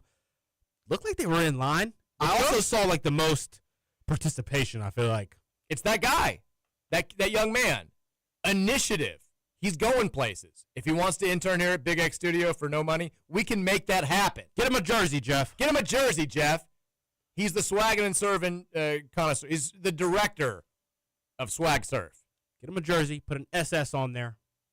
I just like, make it happen. It's easy to complain about things. We do it here on a daily basis on the show. Easy to fix things, too. It's difficult. It's more difficult to step up and do something about it. That kid doing something about it, and I appreciate the hell out of that. Texter says, can we talk about how stupid the pregame button press is? Didn't we used to have the guest of honor start a Cards cheer and bang a gong? That was way better than rolling out this stupid fake button that controls the train horn. Man, we're just getting deep and stuff to get pissed off about now. I love my guy Chris Abel was out there with his kids last week, had his Card Chronicle bird mask on for the button push. I selfishly loved that. But, yeah, I mean, it does feel a little bit forced. It doesn't get the people going that much. Not sure the gong was a better idea, but how did we ever have a gong? I also don't like I don't know how many times I have to say this before people realize what a great idea it is. Gigantic Howard Schnellenberger pipe that puts off smoke. You can have the guest light the pipe. It's a lovely idea. It's like the Olympic flame. It's the same exact thing. No. You light the pipe, the smoke flies out, the team runs out. You wouldn't tell me you'd be losing your mind to the crowd if that happens? I would. But something, the higher-ups are going to say that we're I don't care what the advocating higher-ups smoking from a pipe. It's tobacco. Jesus did it. Did Jesus smoke out of a pipe? I don't know. I think he did. It's in the Bible. I think his disciples did. I don't know. The disciples were smoking out of pipes. Read a Bible. It's fine. Here to spark the pipe.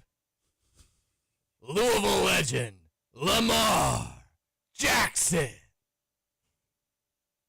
Just lights that bad boy up. Come on. Smoke flies. I need a blast out of that pipe. Yeah. I mean, just, all sorts of potential there.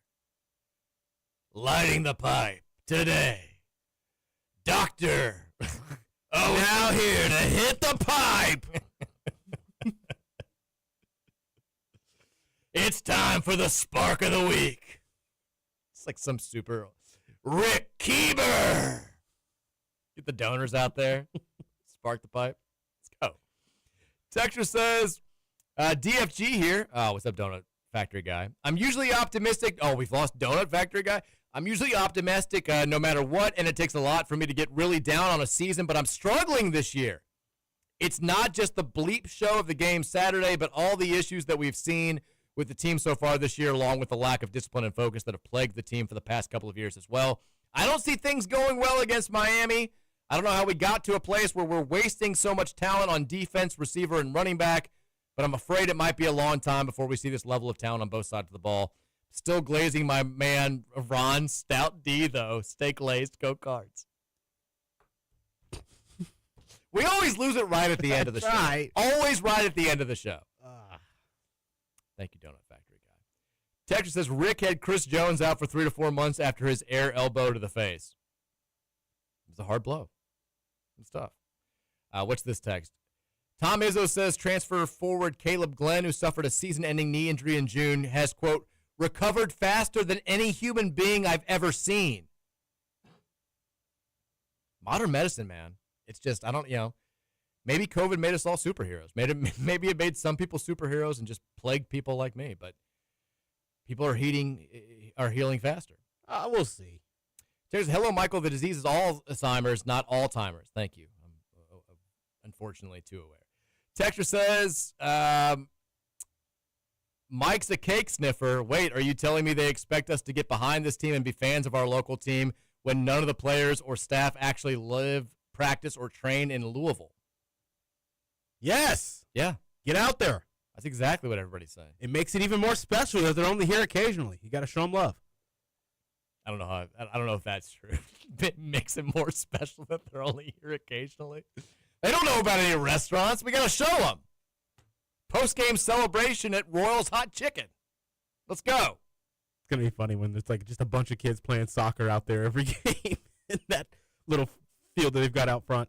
Now, my buddy Craig, who is our soccer aficionado outside of you, he did text to say the UFL has apparently guaranteed that if the pitch needs repairing, they'll cover those costs. Great. So that's nice. That's good. Texas, obviously, Roman isn't old enough to know who Charlie Sheen is. 2.5 Men. There you look at that. One of my favorite shows, Mike. Right there. But have you watched his new Netflix documentary yet? I haven't. I've heard it's good. I've seen clips from it. Clips seemed good. I didn't check it out. Texas, Mike, that rowback looks good on you. Got any referral codes to give me? Thank you for watching the stream or the TV. I don't know which one. And no, I don't have any referral codes. I love their stuff, though. Good college stuff. Texas says, Dave, teacher from Jeffersonville, so the first segment, Roman, is talking me into this Miami win. We need one last Loco weekend. You can do it.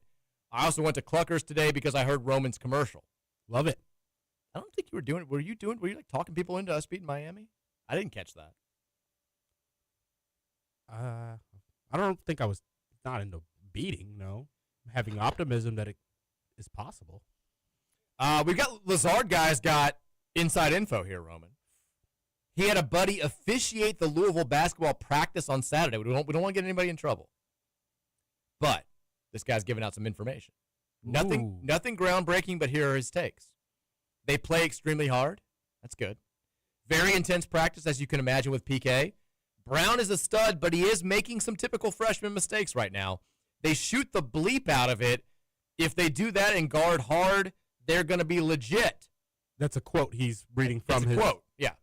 His friend who was officiating practice. Yeah. His friend on Sunny Frew.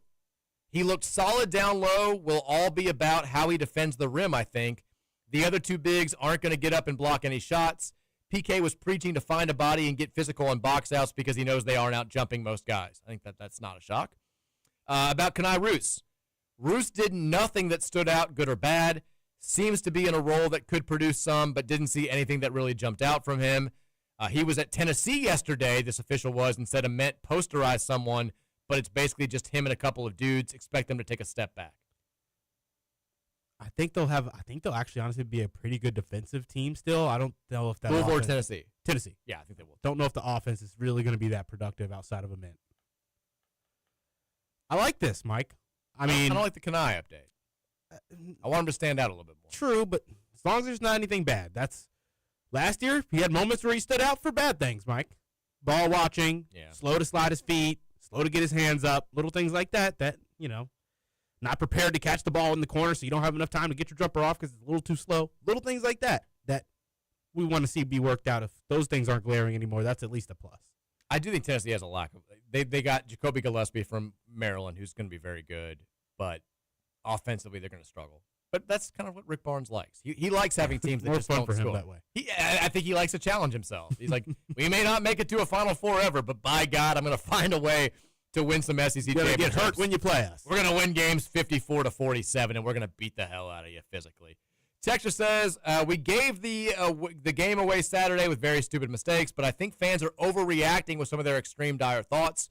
I also think we often disrespect our opponents too often. NIL has created a lot of parity. True. Many non-traditional programs are much better now. We can beat Miami if Moss and the O-line can figure out some fundamental things. Fan attitude matters. We can't create a self-fulfilling prophecy of doom. One thing I will say about Miami, Mike, before we get into the rest of the text here, I feel like every game I'm watching the opposing team find big plays against them. Not consistently, not for the entirety of a game, but I feel like each opponent I've watched has had at least a couple big runs, deep throws within the game that, they're susceptible to the big play occasionally. The problem is we don't create big plays. That's true. As soon as I said it, I was like, it's been a weird thing. I mean, I think we all thought we were going to have an explosive offense. What's our biggest play this season? The 70-yard run? Run against, the Colin Lacey punt return. True. But offensively, I guess the Isaac run hadn't done against anything James since. Madison. Yeah. Terry says, do UFL TV ratings help us with ACC revenue? Sure. Let's go with that. Yes. Watch the games. Texas says, Mike, Roman doesn't know who Steve Sachs or Chuck Knobloch is. I will take Roman's silence as confirmation of that fact. Steve Sachs is a talker. You don't know who Steve Sachs is. I've seen that name. You have no idea. If you don't know who Chuck Knobloch is, you definitely don't know who Steve Sachs is. I've seen that name, Steve Sachs. Steve Saxon is running with the law. He was like early 90s second baseman. Chuck Knobloch was a great second baseman and then randomly just lost the ability mentally to throw the ball to first base. Just complete mind bleep. Couldn't do it. And so What do they call that? The yips? The yips. Had the yips. Couldn't throw the ball to first. Would do it a million times in warm-ups without issue. Got in a game, fielded a routine ground ball, threw it 15 feet over the first baseman's head. That is one of the most fascinating things in sports to me. Just crazy. Just a complete mental block. Are they scared? I think it's just something you can't get over. Sometimes you can't control what's going on in your subconscious, and I think it's just something. But you can control the baseball coming out of your hand. I mean, that mind muscle memory gap is just it flares up. Somehow. Weird thing, Mike. This is like one of the weird. Like, I wish I could go buy an hour of the yips and feel it. You get super super upset. Interesting. Yeah. Texture says, Mike, are we not doing a red-white scrimmage this year? No. Sounds like no red-white scrimmage, no Louisville Live. We knew that already. We will see this team for the first time for the Kansas exhibition game. None of that. Got Michael Brown instead. Yeah, that's what it is. Texture says, join the server. What is this, Discord invite? The 1922. The 1912 server. Yeah, I need to get in there. You need to get in there, Mike. I need to make it happen. Texas says, U of L fans, we deserve a better bathroom situation. Okay, here we go. We made it to the 5th game without a bathroom take. Can we at least get dividers between the urinals of the Yum? Hell, at PGACS, if we could move away from the tross, that would be great. I'm tired of old man pee splattering on me. Look, you're going to a big-time college sporting event. You got to expect to get a little bit of pee on it. Rub elbows. It's going to happen.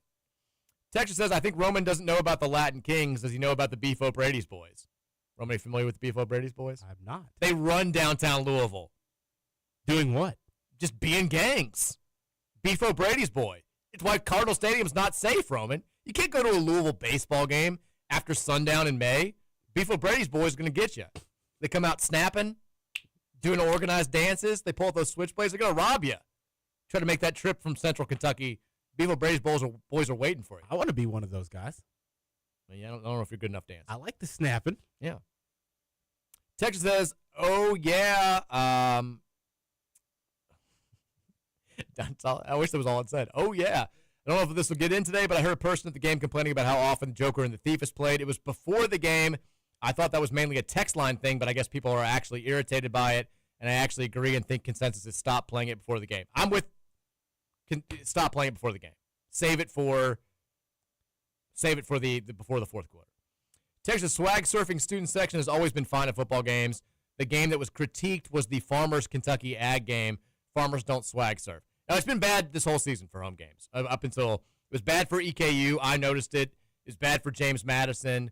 It was bad for Bowling Green. It's getting better now. The students are taking control. They're riding the ship. Texas, is it Monday, October 13th, when the preseason AP, preseason top 25 will be released? Yes. A week from yesterday. I'm ready. I'm ready for it. Let's go. Texas says, Crooked Cardinal head checking in. Did you see the Jalen Lowe said the team up the road is PGU? No. Did he? Oh, well, I guess now it's on. Can you be PGU when you just got ripped up by Louisville's point guard last year twice? No. No chance. Real quickly, because we got ticket punchers up next. MLB playoffs tonight. Mariners Tigers are delayed still. When they finally get underway, who wins that game? Give me the Mariners. I got to go with my guy, Big Dumper. And then tonight, Blue Jays, Yankees. Jays going for the 3-game sweep in the Bronx. Who you got? Yankees are going to extend it here tonight, Mike. I think Yankees win. Carlos Rodon on the hill. Yep. I think he outduels Shane Bieber, and the Yankees get this one. I'm with you. Like the under there. You like the under? Even though it got smoked last game, I think. Yeah. If you want more plays, keep it locked right here. Ticket punchers are up next, talking all things gambling. I'm back tomorrow at 2:30. Go Cards! Go Cards! John Burks United Mechanical is your trusted partner for commercial and industrial HVAC, electrical, plumbing, and refrigeration.